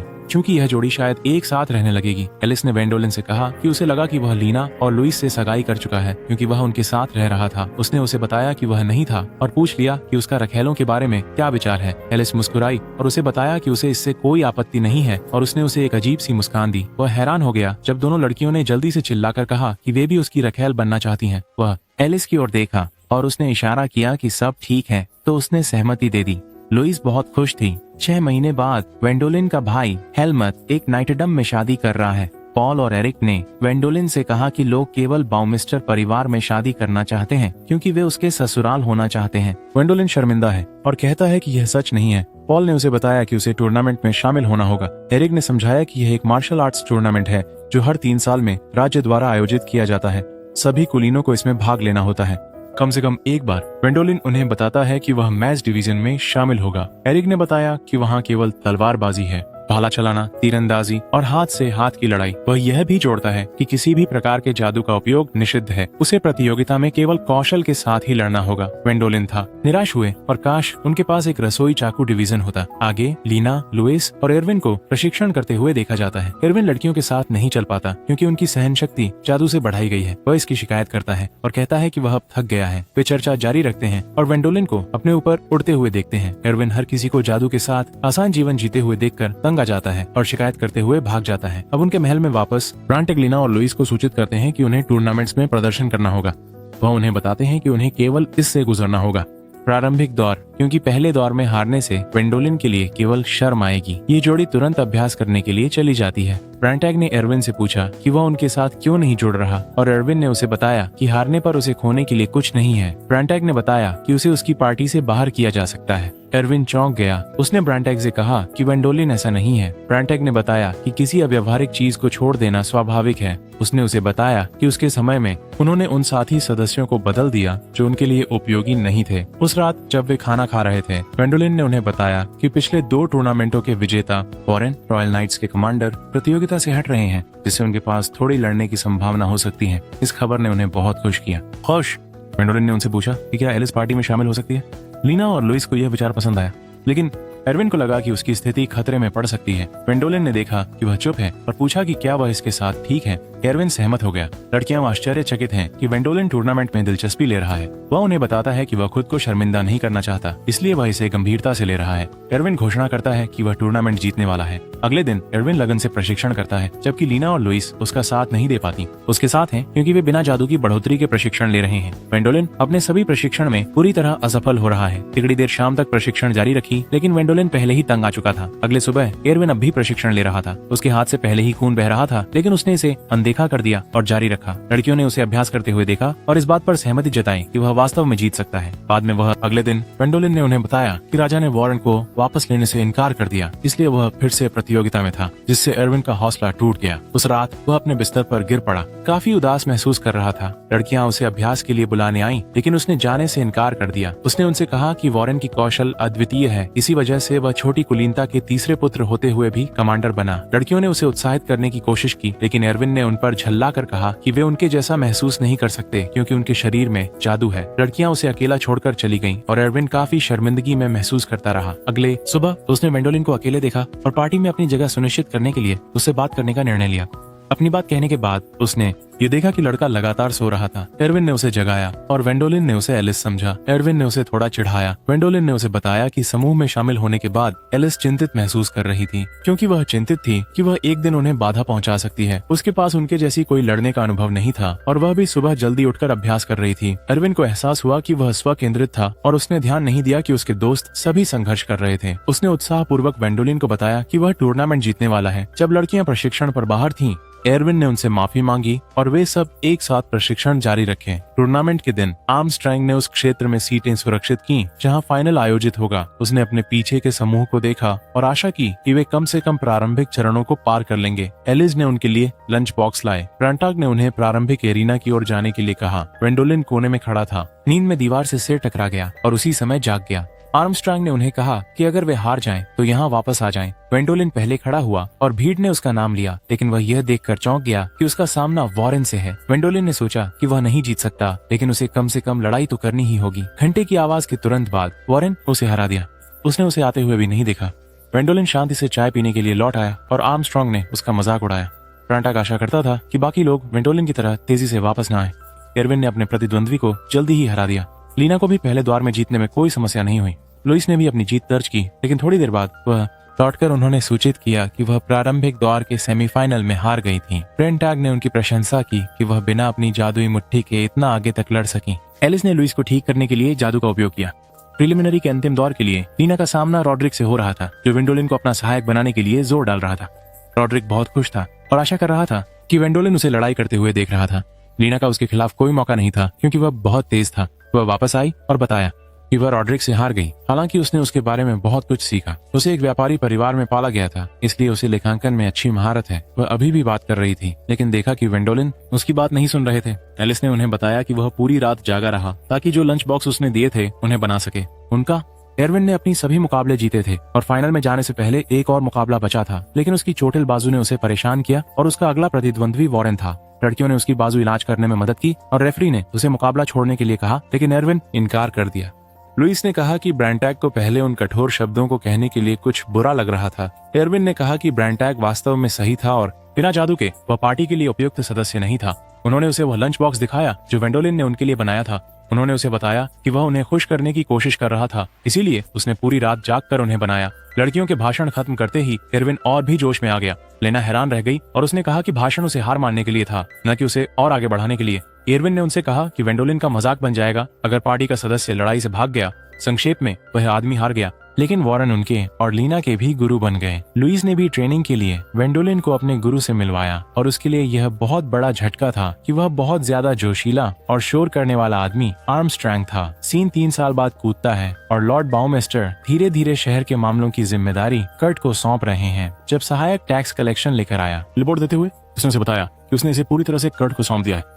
अमेली और उसके 2 बेटे मैदान में उनके साथ शामिल हो गए और कर्ट को सूचित किया कि उसकी हवेली में एक आगंतुक है। जब उसने सुना कि यह वेंडोलिन के बारे में खबर है तो वह गुस्सा हो गया। आगंतुक ने कर्ट को हेड ऑडिटर का एक पत्र दिया। रॉकनर, लॉर्ड कमिश्नर रॉकनर के छोटे भाई, वेंडोलिन के समर्थकों में से एक। कर्ट ने पत्र एमिली की तरफ फेंक दिया। उसे लगा कि यह वेंडोलिन के नए परिवार में शामिल होने का एक और प्रस्ताव था। एमिली पत्र खोला और उसे सूचित किया कि वेंडोलिन प्राचीन खंडहरों की खोज करते हुए मर गया। अब आइए उन घटनाओं पर लौटते हैं जिनके कारण यह अजीब समाचार मिला। 3 साल के प्रशिक्षण के बाद वेंडोलिन एक साहसी बनने को लेकर उत्साहित था। टीम एक साथ बैठी उनके पंजीकरण पर चर्चा कर रही थी और साहसी की पुस्तक पढ़ रही थी। एलिस ने देखा कि वेंडोलिन बहुत खुश था। अब तक वह राज्य के लिए काम कर रहा था, अपनी जिम्मेदारियां पूरी कर रहा था।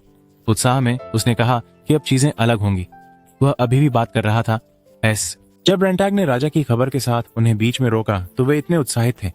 उसने उन्हें एक अनिवार्य अनुरोध दिया, कुछ प्राचीन खंडहरों की खोज के लिए। वेंडोलिन इस बात से बहुत निराश थी कि कुछ भी नहीं बदला था। ब्रांटैग मिशन में पार्टी पर्यवेक्षक के रूप में उनके साथ गया और टीम को खुशी थी कि वही था। उन्होंने बताया कि 3 साल पहले ड्रैगन को हराने के बाद उन्होंने खंडहरों पर ठोकर खाई थी। गिल्ड ने कई लोगों को भीतर भेजा, लेकिन वे कभी वापस नहीं आए। इसलिए उन्होंने और भी अनुभवी साहसिकों को भेजा, लेकिन वे भी गायब हो गए। तो गिल्ड ने सोचा कि नीचे जो कुछ भी था वह शायद एक ड्रैगन था, इसीलिए उन्होंने वेंडोलिन का चुनाव किया। समूह और इसके अलावा जब उन्होंने अपनी पार्टी का नाम पंजीकृत किया, उन्होंने अपना नाम ड्रैगन बस्टर्स रखा। थोड़ी देर बाद वेंडोलिन मुड़े और उनकी टीम उनके पीछे छिपी हुई थी। उनका उपयोग ढाल के रूप में कर रहे थे। उन्होंने उससे कहा कि वही एकमात्र था जो ड्रैगन की सांस से बच सकता था और उससे उनकी ढाल बनने की विनती की। ब्रांटैग ने ट्रैकिंग जादू का उपयोग किया और उन्हें बताया कि वह कुछ भी खोज सकता है। लुइस ने एक दरवाजा देखा और वे सभी अंदर गए, लेकिन वहाँ कुछ अजीब नहीं मिला। ब्रांटैग ने तुरंत कुछ महसूस किया और उन्हें वापस भागने को कहा, लेकिन दरवाजा उन पर तुरंत बंद हो गया और अचानक एक अजीब मशीन ने उन्हें एक एक करके गायब करना शुरू कर दिया। एलिस आखिरी में बाहर गई। ब्रांटैग ने उन्हें बताया कि जिस उपकरण ने उन्हें यहाँ लाया था वह प्राचीन जादुई सभ्यता का जाल था। ये जाल अपने शिकार को निचले तल पर ले जाकर वापस ऊपर आने के लिए लड़ने पर मजबूर करता है। लुइस ने वेंडोलिन से कहा कि वे उन्हें टेलीपोर्ट कर दें, लेकिन उसने कहा कि वह केवल तभी टेलीपोर्ट कर सकता है जब वह अपने आसपास के क्षेत्र को अच्छी तरह से जानता हो, और अभी उसे नहीं पता कि वे कहाँ हैं। एलिस जागती है और टीम में शामिल हो जाती है। वेंडोलिन ने उन्हें बताया कि उन्हें ऊपर चढ़ना होगा क्योंकि यही एकमात्र तरीका है। वे सीढ़ियां चढ़े और पहले स्तर पर पहुंच गए। जैसे ही वे अंदर जाने वाले थे, एलिस ने वेंडोलिन की चादर पकड़ ली। डरे हुए लग रहे थे। उसने एक आश्वस्त करने वाली मुस्कान दी और अंदर चला गया। हॉल के अंदर उन्होंने सैकड़ों गोलेम पाए और लुइस ने इशारा किया कि जिसने भी खंडहर बनाए पागल था। दरवाजा जो वे खोल सकते थे बंद हो गया और गोलेम जागने लगे। वेंडोलिन ने अपना जादू इस्तेमाल करने की तैयारी की और कुछ हीरो जैसा करने वाले थे, लेकिन सबने उन्हें रोक दिया। आरोन ने कहा कि वे गोलेम का सामना कर सकते हैं, जबकि वह बड़ी मुसीबत के लिए अपना जादू बचा कर रखे। टीम ने गोलेम पर हमला किया और सब कुछ काफी अच्छा चल रहा था। ब्रांटैग ने वेंडोलिन से कहा कि समूह की थोड़ी जादू से सहायता करें और उसने एलिस को पीछे हटने और उनके घावों को ठीक करने पर ध्यान केंद्रित करने को कहा। उसने सबको अपनी सहन शक्ति और जादू को लंबे समय के लिए बचा कर रखने के लिए कहा। टीम ने आसानी से गोलेम्स को हरा दिया। टीना कंकाल देखकर डर गई थी, लेकिन उन्होंने समझा कि यह उन साहसी लोगों के शरीर थे जो गायब हो गए थे।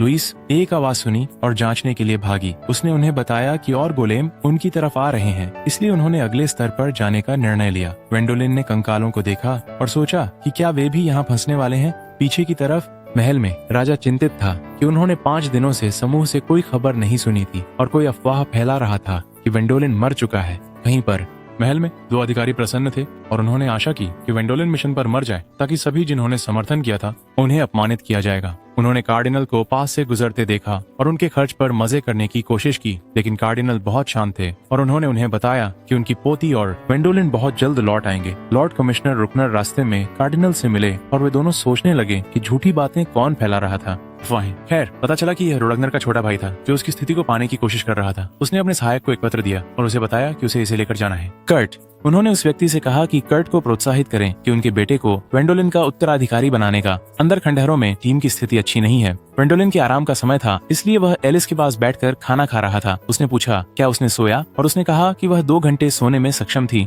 वेंडोलिन चिंतित है कि वे शायद लंबे समय तक टिक नहीं पाएंगे। लंबा एलिस वेंडोलिन से आराम करने के लिए कहने ही वाली थी, लेकिन वह थकावट के कारण पहले ही बेहोश हो चुका था। टीम ऊंचाई पर चढ़ते हुए आगे बढ़ती रही और गोलम के साथ लड़ती रही, लेकिन उनका ईंधन खत्म हो रहा था।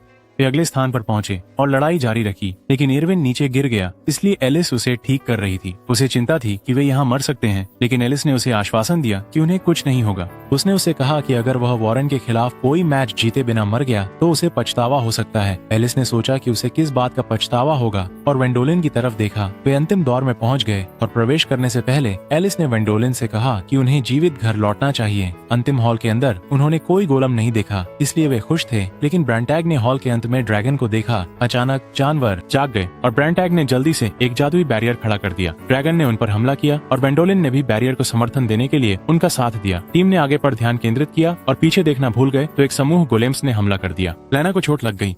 ड्रैगन ने हमला जारी रखा और एलिस ने लैना को ठीक करने की कोशिश की, जबकि लुइस और एरविन गोलेम्स को संभाल रहे थे। एलिस का जादू समाप्त हो गया, इसलिए उसने खुद को पुनः चार्ज किया और जारी रखा। ब्रांटैग ने वेंडोलिन से कहा कि वे अवरोध को बनाए रखने में सक्षम नहीं होंगे।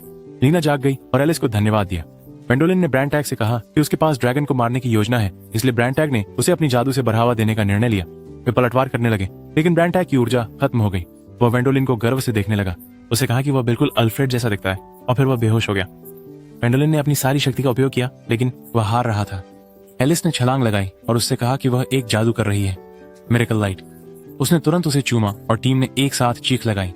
वेंडोलिन को शक्ति देने के बाद वह बेहोश हो गई। वेंडोलिन की शक्ति और भी अधिक बढ़ गई और उसने तेजी से ड्रैगन को मार गिराया। जैसे ही ड्रैगन को हराया गया, सभी गोलम भी हमला करना बंद कर दिए। वेंडोलिन भी तुरंत बेहोश हो गया। बाद में लीना और लुइस ने मिरेकल लाइट पर चर्चा की। लुइस ने पूछा क्या एक किस स्थानांतरण को सफल बनाने की आवश्यकता नहीं थी, और लीना ने उसको बताया कि ऐसा नहीं था। उसने कहा कि एलिस ने शायद उसे चूमा, ये सोचते हुए कि यह उनका आखिरी पल हो सकता है। इरविन ने उन्हें रोका और कहा कि उसने कुछ शानदार पाया है। त्रिमूर्ति झगड़ने लगी और कमरे से बाहर चली गई। वेंडोलिन पहले से ही जाग रहा था, लेकिन वह अपनी टीम के साथ असहज बातचीत से बच रहा था। बाद में वह और एलिस ब्रांटैग के साथ पुस्तकालय में शामिल हुए और उन्होंने उन्हें बताया कि खंडहर एक प्राचीन जादूगर काउंट द्वारा बनाए गए थे, इक्कलबर्ग। उन्होंने उन्हें बताया कि काउंट ने उन लोगों की परीक्षा लेने के लिए जाल बिछाए थे जो उसकी विरासत को संभालना चाहते थे। टीम ने उनका ध्यान लाइब्रेरी के पीछे के कमरे की ओर खींचा। वह कमरा जादुई हवाई जहाजों से भरा हुआ था। एरविन ने भी उस द्वार को खोला जिससे जहाज उड़ान भरते थे। आखिरकार वे जीत गए और उनके साथ एक बड़ा इनाम भी पाया। जब वे लौटे तो उनके कारनामे राजा के सामने पड़े गए। उन्होंने जो कुछ भी प्राप्त किया था वो राजसत्ता द्वारा खरीदा गया, जबकि जादुई टेलीपोर्टेशन सर्कल जादू गिल्ड द्वारा खरीदा गया। राजा ने यह भी कहा कि इनाम को दोगुना किया जाए और उनमें से प्रत्येक को 2 मिलियन सोने के सिक्के मिले। बाद में वेंडोलिन ने घोषणा की कि वे राजधानी छोड़कर प्रेचबर्ग वापस जा रहे हैं। आर्मस्ट्रांग ने उनसे विदा ली और उन्हें उनकी मौत की अफवाहों के बारे में भी बताया। वेंडोलिन हैरान हो गए और सोचने लगे कि ऐसी अफवाहें कैसे फैलीं। आर्मस्ट्रांग ने कहा कि जो लोग उनसे नफरत करते हैं वे भीड़ इकट्ठा होने लगी। एरविन ने कहा कि उन्हें अभी भी कुछ उत्पीड़न का सामना करना पड़ रहा है, क्योंकि वेंडोलिन ने उन्हें चुना था और अब जब उन्हें वह राशि मिल गई है तो वे अधिक ध्यान के केंद्र में रहेंगे। लीना ने कहा कि वे पुरस्कार के विभाजन के पुनर्वितरण के लिए एडवेंचरर्स गिल्ड द्वारा दिए गए सिस्टम का उपयोग कर सकते हैं, ताकि उन्हें पैसे से निपटना न पड़े। रेडी ने सहमति जताई कि उन्हें पहले से ही वेंडोलिन से काफी भुगतान मिल रहा था। आर्मस्ट्रांग ने पूछा कि वे बची हुई रकम कहाँ भेजेंगे और वे सब वेंडोलिन की ओर देखने लगे। उसने विरोध किया, लेकिन उन्होंने पहले ही पैसे उसे देने और लोगों की नफरत से बचने का फैसला कर लिया था। उन्होंने एलिस से पूछा कि वह क्या चाहती है और उसने उन्हें बताया कि वह भी वेंडोलिन को सब कुछ दे देगी। वेंडोलिन हताश था, क्योंकि इसका मतलब और नफरत झेलना था। हेड ऑडिटर रुकनर सभी अधिकारियों के साथ बैठक कर रहे थे जो वेंडोलिन से नफरत करते थे। वह अपने आप से खुश लग रहे थे। और ये खुलासा किया कि असली योजना समान विचारधारा वाले लोगों को इकट्ठा करना था और इस आयोजन ने उसमें मदद की। पुरुषों ने सहमति व्यक्त की कि इतने सारे विरोधियों के साथ मिलकर काम करने पर वेंडेलिन को नष्ट करना कोई समस्या नहीं होगी। वेंडेलिन के घर पर जब वे खा रहे थे तो कोई बाहर से उन्हें देख रहा था। वेंडेलिन ने महसूस किया, कुछ देखा नहीं। जब उसने बाहर देखा, उसने उन्हें बताया कि उसे राजधानी में अपनी संपत्ति की देखरेख के लिए किसी भरोसेमंद व्यक्ति को नियुक्त करना होगा। सभी ने सहमति जताई कि इस काम के लिए सबसे उपयुक्त व्यक्ति था रॉड्रिक। वेंडेलिन आश्चर्य में चिल्लाया। वह कई सालों से उस व्यक्ति से बचता आ रहा था। उन्होंने उसे बुलाया और वेंडेलिन ने उसे नौकरी की पेशकश की, ये सोचते हुए कि वह इस प्रस्ताव को ठुकरा देगा क्योंकि उसे वर्षों से नजरअंदाज किया गया था। उनकी पूरी हैरानी के लिए रॉड्रिक फूट फूट कर रोने लगा। लुइस को यकीन नहीं था कि यह सहज था और सोच रही थी कि क्या उन्हें उसे नौकरी पर रखना चाहिए, लेकिन लेना ने उसे आश्वासन दिया कि वह इस काम के लिए सबसे उपयुक्त व्यक्ति था। अपनी उत्तेजना खत्म करने के बाद उसने अपना धन्यवाद भाषण दिया। वेंडेलिन को बाहर किसी की मौजूदगी अभी भी महसूस हो रही थी और जैसे ही वे डेजर्ट खा रहे थे वो उन्हें ऐसे देखती रही जैसे वह खाना चाहती हो। लुइस ने उन्हें बताया कि कोई उन्हें देख रहा है और वे सभी सतर्क हो गए, वेंडेलिन की रक्षा करने की कोशिश करते हुए, जबकि लुइस बाहर ये जांचने गई कि क्या घुसपैठियां, लेकिन वह पहले ही जा चुकी थी। रोडेरिक ने अफवाहों के लिए जिम्मेदार लोगों को खोजने का वादा किया। उन्होंने सुझाव दिया कि वेंडेलिन राजधानी को जल्दी छोड़ दे क्योंकि उसके लिए अब यह सुरक्षित नहीं था। वेंडेलिन ने कहा कि राजधानी छोड़ने से पहले उसे कुछ काम है। घुसपैठियां अब भी भाग रही थी और रास्ते के बीच में रुक गई अपनी सांसें ठीक करने के लिए। सांस लेने के बाद जारी रखा।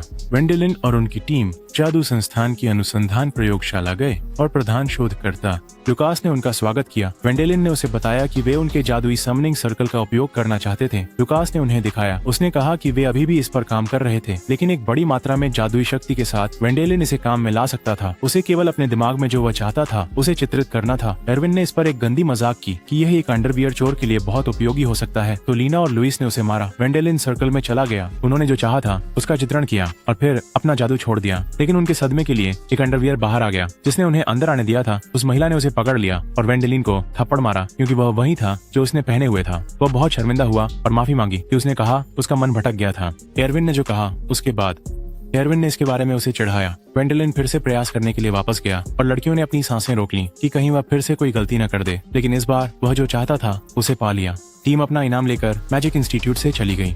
बाहर जाते समय वे उस चीज के बारे में चर्चा करते रहे जिसे वेंडेलिन ने बुलाया था, जबकि जो लड़की उन पर नजर रख रही थी वह पास ही झाड़ियों के पीछे से उन्हें देख रही थी। वह ट्रक के नीचे भी देख सकती थी। वेंडेलिन ने उन्हें टेलीपोर्टेशन के माध्यम से पहुंचाया। लड़की को पीछे छोड़ते हुए घर चला गया। रॉड्रिक ने आखिरकार पता लगा लिया कि वेंडेलिन के बारे में झूठी अफवाहें किसने फैलाई। उसने छिपकर रुकनर के घर की जासूसी की और अधिकारियों को निकलते हुए देखा। अपने हवेली में वापस वेंडेलिन विदाई पार्टी कर रहा था और उसने राजधानी में आने के बाद से जिन्होंने उसकी मदद की थी उन सभी को आमंत्रित किया, जिसमें ड्यूक ब्लैक रोडर भी शामिल थे। लुइस उसे देखकर हैरान रह गई और लीना ने उसे बताया कि वेंडेलिन ने उन्हें आमंत्रित किया था क्योंकि वे ब्रिजबर्ग में उनकी देखभाल में रहेंगे, इसलिए उन्होंने उसे राजधानी टेलीपोर्ट किया। आर्मस्ट्रांग अतिथि सूची से प्रभावित हुआ और वेंडेलिन की तारीफ की कि उसने सही ढंग से अपने पत्ते खेले, लेकिन ब्रांडटैग को कुछ लोग पसंद नहीं आए क्योंकि वे मुख्यतः लोग थे लड़के का उपयोग अपने लाभ के लिए करना चाहते थे। वेंडेलिन और एलिस ने मेहमानों को एक व्यंजन प्रस्तुत किया जो उन्होंने आधुनिक जापान में रहते समय खाया था। उन्होंने बताया कि उन्होंने ट्यूना को जादुई सर्कल का उपयोग करके पकड़ा था और इसे सोया सॉस के साथ जोड़ा था, जिसे उन्होंने 3 वर्षों तक किण्वित किया था। मेहमानों को पता नहीं था ये क्या था, तो उसने समझाया और उन्हें इसे कैसे खाना है सिखाया। मेहमानों ने इसे चखा और इसे बहुत स्वादिष्ट पाया। बाहर लड़की उन्हें खाते देख तंग आ रही थी। रॉड्रिक ने वेंडोलिन को अपनी खोजों के बारे में बताया और वेंडोलिन ने सोचा कि रूकनर का भाई उससे क्या चाहता है। रॉड्रिक ने उसे बताया कि भाइयों के बीच अच्छे संबंध नहीं थे, इसलिए वह उसे अपने भाई को उसके पद से हटाने के लिए उपयोग करना चाहता था। रॉड्रिक ने यह भी बताया कि एक संदेशवाहक को उसके घर भेजा गया था कर्ट से मिलने के लिए। उसने कहा कि संदेशवाहक 2 दिन पहले रवाना हुआ। वेंडोलिन विश्वास नहीं कर पा रहा था कि वह भाई बहन के विवाद में खींचा जा रहा है। रॉड्रिक उसे सूचित किया कि उसने पहले ही प्रमुख ऑडिटर को कुछ समय के लिए व्यस्त रखने की योजना बना ली थी। रूकनर के निवास पर उसे सूचित किया गया कि किसी ने शहर में अफवाह फैला दी कि उसने खंडहरों में वेंडोलिन की हत्या की साजिश रची थी। रूकनर की पत्नी ने भी उसे सूचित किया कि उसे राजा ने बुलाया है। पार्टी में रॉड्रिक ने वेंडोलिन को एक अफवाह का मुकाबला करने की अपनी योजना के बारे में बताया। एक और अफवाह। वेंडोलिन चिंतित था कि रूकनर इसके बारे में पता लगा सकता है। रॉड्रिक ने उसे बताया कि वे बस कुछ नहीं जानने का नाटक कर सकते हैं। उसने जोड़ा कि उस व्यक्ति की जांच की जाएगी, लेकिन उसे गिरफ्तार नहीं किया जाएगा। उन्होंने रूकनर के बारे में बातचीत जारी रखी और वेंडोलिन ने पता लगाया कि रॉड्रिक रूकनर का नाजायज बेटा था। एलिस ने बीच में आकर रॉड्रिक को कुछ टूना देने की पेशकश की। बाहर की लड़की अब और नहीं बर्दाश्त कर सकी और उसने अंदर आने के लिए दरवाजा तोड़ने की कोशिश की, जबकि अंदर हर कोई समझा कि यह एक हमला है। उसने दरवाजा तोड़ दिया और एरविन ने उसे रोकने की कोशिश की। लेकिन उसने उसे बिना किसी प्रयास के उछाल दिया और सीधे ट्यूना खाने चली गई। लॉर्ड मार्शल आए और लड़की को अपनी बेटी विल्मा के रूप में परिचित कराया। विल्मा ने कहा कि वह जांच कर रही थी कि क्या वेंडोलिन उसे ठीक से खिला सकता है। उसने उसे अंगूठा दिखाया और कहा कि उसने परीक्षा पास कर ली है। फिर वह एलिस से और ट्यूना के लिए जिद करने लगी, इसलिए एलिस उसे किचन में और देने के लिए ले गई। इस बीच लॉर्ड मार्शल ने उन्हें विल्मा के व्यवहार के लिए माफी मांगी और बताया कि उसके लिए भोजन की महत्ता किसी भी चीज से अधिक है। ब्रेंटैग ने समझाया कि लड़की को हीरो सिंड्रोम है, एक व्यक्ति जिसके मांसपेशियों में लगातार जादू बहता रहता है और उन्हें अत्यधिक शक्तिशाली बनाता है। विल्मा दौड़ते हुए अंदर आई, 2 बड़े टूना ले जाते हुए और चिल्लाते हुए कि उसे और चाहिए। सभी उसकी ताकत से चौंक गए। लॉर्ड मार्शल ने जोड़ा कि वह 24 घंटे जादू जलाती रहती है, इसलिए वह हमेशा भूखी रहती है और उसे खाना खिलाने में बहुत पैसे खर्च होते हैं। लुइस और लीना को विल्मा इतनी प्यारी लगी कि वे उसके लिए कुछ भी करने को तैयार थीं। इसके बाद लॉर्ड मार्शल ने वेंडोलिन को विल्मा को अपने साथ बॉडीगार्ड के रूप में ले जाने या उसे उपपत्नी के रूप में शादी करने के लिए मनाने की कोशिश की। वेंडोलिन ने विरोध किया और उसे बताया कि उसे किसी की जरूरत नहीं थी। बॉडीगार्ड की जरूरत नहीं है क्योंकि वह फिर से एक साहसिक कार्यकर्ता बनने जा रहा था। लॉर्ड मार्शल ने उसे बताया कि वह राक्षसों का सफाया करने जा रहा था। वेंडोलिन उलझन में था, इसलिए मार्शल ने बुलाया। ड्यूक ने सोचा कि उसे कैसे पता था क्योंकि वे इसे छिपा रहे थे। वेंडोलिन ने ड्यूक से इसके बारे में पूछा और उसने बताया कि उसके लिए एक अनुरोध है। और अब कहानी वापस जाती है जब एमेली और कर्ट ने वेंडोलिन की मौत की खबर सुनी। एमेली ने उसे बताया तो कर्ट हंसने लगा। अचानक उसने खिड़की के बाहर किसी को देखा और चिल्लाई तो कर्ट ने भी इसे देखा और वेंडोलिन को हवेली के बाहर बाकियों के साथ देखकर चकित रह गया। विल्मा भी उनके साथ थी। वेंडोलिन ने अभिवादन करने के लिए झुककर प्रणाम किया। उसके भाई हवेली के अंदर ब्रेंटैग और लॉर्ड बॉमिस्टर 15 साल पहले एन्चांटेड फॉरेस्ट में मरे हुए 2000 लोगों के बारे में चर्चा कर रहे थे। वेंडोलिन पतला चाय देख रहे थे और पुरानी यादों में खोए हुए थे। ब्रेंटैग ने उन्हें बताया कि उस दिन मरे हुए सभी के शव ज़ॉम्बी बन गए हैं और इसलिए वे उन्हें शुद्ध करने आए हैं। कुर्त वेंडोलिन की ओर देख रहा था और क्रोध से जल रहा था। कर्ट नाराज था और सोचा कि वे फिर से सैनिकों की मांग करने आए हैं। एरविन ने सोचा कि वो बुरा व्यवहार करने वाला व्यक्ति कौन था और लेना ने उसे याद दिलाया। हरमन, दूसरा भाई और गांव मुखिया जो एक विशेष सहयोगी के रूप में भी कार्य करते हैं भी मौजूद थे। ब्रेंटैग ने उन्हें बताया कि वे जंगल में जाकर राक्षसों का सामना करने की अनुमति मांगने आए हैं। कर्ट ने श्रद्धांजलि के बारे में पूछा क्योंकि जादुई जंगल उनका क्षेत्र था और ब्रेंटैग ने कहा कि वे इसे देने को तैयार हैं। गांव ने उन्हें बताया कि कानूनी रूप से आवश्यक श्रद्धांजलि 30% है, लेकिन कर्ट ने उन्हें 50 देने को कहा। उसने कहा कि यदि वे 50 नहीं दे सकते तो वे चले जाएं। हरमन ने पूछा कि वे सिपाहियों के कवच के साथ क्या करना चाहते थे और ब्रेंटैग ने कहा कि वे इसे लौटाना चाहते थे शोक संतप्त परिवारों को। हरमन उत्तर से संतुष्ट थे और उन्होंने कुर्त से कहा कि समझदार बने क्योंकि शहर को भी अभियान से लाभ होगा। कुर्त ने कहा कि संपत्ति को पुनः प्राप्त करने की आवश्यकता नहीं है क्योंकि उनका पहले ही अंतिम संस्कार हो चुका है और शहर के सैनिक गरीब थे, इसलिए उनके पास कुछ भी महत्वपूर्ण नहीं था। एलिस ने बीच में बात काटी और कहा कि उनके लिए दूसरी तरफ जाना जरूरी था, इसलिए एक उचित अंतिम संस्कार होना चाहिए। उसने यहाँ तक कि इसे करने की पेशकश की, लेकिन कर्ट ने रूखे तरीके से उसे पीछे हट जाने को कहा और उस पर शहर के गरीब लोगों से पैसे लेने की चाह रखने का आरोप लगाया। इरविन ने इस भयानक रवैये से तंग आकर कर्ट को फटकारा। प्रतिक्रिया में कर्ट ने वेंडोलिन का अपमान किया और इससे इरविन लगभग उस पर घूंसा मार देता, लेकिन वेंडोलिन ने हस्तक्षेप किया। मुस्कुराते हुए उन्होंने कुर्त को अनदेखा कर असली सर बॉमिस्टर से आधिकारिक बातचीत शुरू करने के लिए कहा। अरे, कुर्त इस अपमान पर क्रोधित हो गया। लीना ने उन्हें बताया कि वे असली लॉर्ड बॉमिस्टर के साथ बातचीत करने आए थे। लुइस ने भी जोड़ा कि वेंडोलिन एक बैरन है और इसलिए कुर्त को अपने लहजे का ध्यान रखना चाहिए। कुर्त गुस्से में था और कुछ कहने की कोशिश कर रहा था लेकिन विल्मा का पेट जोर से गरज उठा और उसने उन्हें बताया कि उसे खाना चाहिए। उस रात बाद में कर्ट गांव की बैठक में शामिल हुआ। ग्रामीण खुश थे कि वेंडोलिन घर लौटा ताकि उनके बेटों को शुद्ध कर सके जो युद्ध में खो गए थे। कर्ट के दाहिने हाथ के आदमी ने उन्हें बताया कि वेंडोलिन केवल अस्थायी रूप से शहर में था। वेंडोलिन अपने टीम के साथ हरमन के घर पर रात का खाना खा रहा था। वेंडोलिन ने सोचा क्या कुर्त हमेशा से उससे नफरत करता था। हरमन ने कहा कि कुर्त अपनी सारी समझदारी खो बैठा जब उसने वेंडोलिन के बारे में सारी अच्छी खबरें सुनी, क्योंकि उसे डर था कि वह उत्तराधिकारी के रूप में अपनी स्थिति खो देगा। मर्लिन ने उन्हें रोका और पाई परोसी। विल्मा को पाई के दौरान मर्लिन से प्यार हो गया। हरमन ने ब्रेंटैग को एक ड्रिंक ऑफर की, लेकिन उसने मना कर दिया। सभी ने पाया कि बहुत अजीब, ब्रेंटैग कभी शराब नहीं छोड़ता। मार्लिन ने वेंडोलिन को मंत्रमुग्ध जंगल में शुभ कामनाएं दी। उसने उसे अपने दादा के बारे में बताया जो शहर की सेना का नेता था और मृत होकर भी जीवित थे। वेंडोलिन ने उससे वादा किया कि वह उसके दादा की कवच ढूंढेगा। मार्लिन बहुत आभारी थी और विष्ट कि वह उत्तराधिकारी होता। हरमन ने उसे जल्दी से चुप कर दिया। लेना ने बताया कि वे उत्तराधिकार की लड़ाई में फंस सकते हैं। वेंडोलिन ने मिशन को जल्दी से पूरा करने और जल्द से जल्द निकलने की योजना बनाई। अगली सुबह वे ज़ॉम्बियों को बाहर लाने के लिए जंगल में चले गए। उन्होंने युद्ध का मजाक बनाना शुरू किया और अचानक जंगल भयावह हो गया जब ज़ॉम्बी बाहर आ गए। एलिस और वेंडोलिन ने एक शुद्धिकरण मंत्र डाला और उनके चारों ओर एक गुंबद बना लिया। हर कोई लड़ाई के लिए तैयार हो गया, लेकिन जल्द ही महसूस किया कि वे कवच पैक करने के लिए वहां थे और लड़ाई के लिए नहीं, क्योंकि जादू से एक बार छूने पर ज़ॉम्बी गायब हो गए। शुद्धिकरण के दौरान उन्होंने पूर्व ड्यूक ब्लिचरोडर को देखा और उसे भी शुद्ध कर दिया गया। वे समेटना चाहते थे, लेकिन विलम्मा ने उन्हें मार्लिन के दादा की याद दिलाई। अचानक एक अर्धमृत जानवर प्रकट हुआ और घेरे में घुस गया, लेकिन विलम्मा ने उसका सिर आसानी से काट दिया। एलिस ने कहा कि जानवरों को शुद्ध करने के लिए जादू को थोड़ा अधिक समय लगेगा। और भी अर्धमृत राक्षस दिखाई दिए। उनमें से कुछ घेरे में घुस आए, लेकिन टीम ने उन्हें हरा दिया। वे तैयार थे और जादू समाप्त कर दिया गया। सभी पहले से ही थके हुए थे और तभी मार्लिन के दादा प्रकट हुए। वह एक लिच था, ज़ॉम्बी नहीं, इसलिए वह अभी भी बात कर सकता था। उसने उनसे अपनी पोती के बारे में पूछा और वेंडोलिन ने उसे बताया कि वह अच्छी जिंदगी जी रही है। उस आदमी ने अपनी तलवार छोड़ दी और एलिस ने उसे शुद्ध किया। जाते समय उसने उन्हें अपनी पोती का ख्याल रखने को कहा। उन्होंने शहर के कुछ सैनिकों का कवच लिया और उसे एक पेड़ के नीचे रख दिया, जहां ग्रामीण इकट्ठा हुए थे। एक बूढ़ा आदमी वेंडोलिन और उसकी टीम को उनकी मदद के लिए धन्यवाद देता है। कर्ट बीच में बोलते हुए कहता है कि वे कवच को अपने साथ ले जाएंगे, क्योंकि शहर को नई कवच बनाने के लिए लोहे की जरूरत है। ग्रामीण चौंक गए। बूढ़े आदमी ने उससे गुहार लगाई कि उन्हें कवच को दफनाने दें, क्योंकि उनके पास कोई शव नहीं था, लेकिन उसे परवाह नहीं थी। वेंडोलिन ने कर्ट को समझाने की कोशिश की, लेकिन काम नहीं किया। इसलिए उसने अपनी जेब से लोहे की एक बड़ी छड़ी निकाली और उसे इस्तेमाल करने को कहा और गांव वालों को अकेला छोड़ने को कहा। कर्ट नाराज था, लेकिन उसने इस बात से सुकून लिया कि वेंडोलिन जल्द ही शहर छोड़ देगा। गांव वालों ने वेंडोलिन को मदद करने के लिए धन्यवाद दिया। वेंडोलिन अब ड्यूक के महल में था, उसकी बची हुई कवच के साथ जो उसका था। उसने उनकी मदद के लिए धन्यवाद दिया, लेकिन वेंडोलिन से कहा कि उसे बाकी के कवच की पहचान होने तक बाउमेस्टर नाइटडम में रहना होगा। तमाम 2000 कवच। वेंडोलिन ने उसे कहीं और तैनात करने के लिए कहा, लेकिन ब्रांटाग ने कहा कि वे थोड़ी देर और रह सकते हैं। थीम निकल गई, लेकिन हवेली के अंदर ऐसा लग रहा था जैसे कुछ और चल रहा था। वेंडोलिन ने उन्हें वापस हरमन के घर टेलीपोर्ट कर दिया।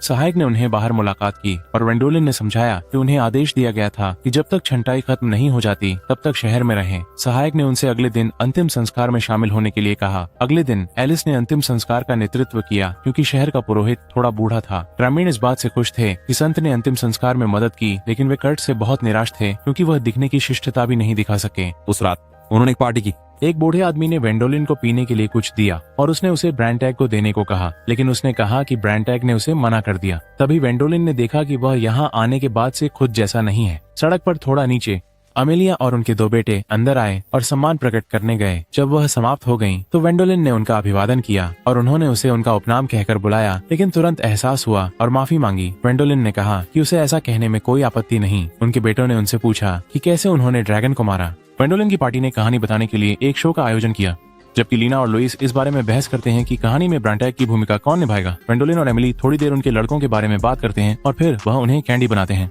ब्रांटैग लड़कों की ओर अजीब नजरों से देखते हुए चला जाता है।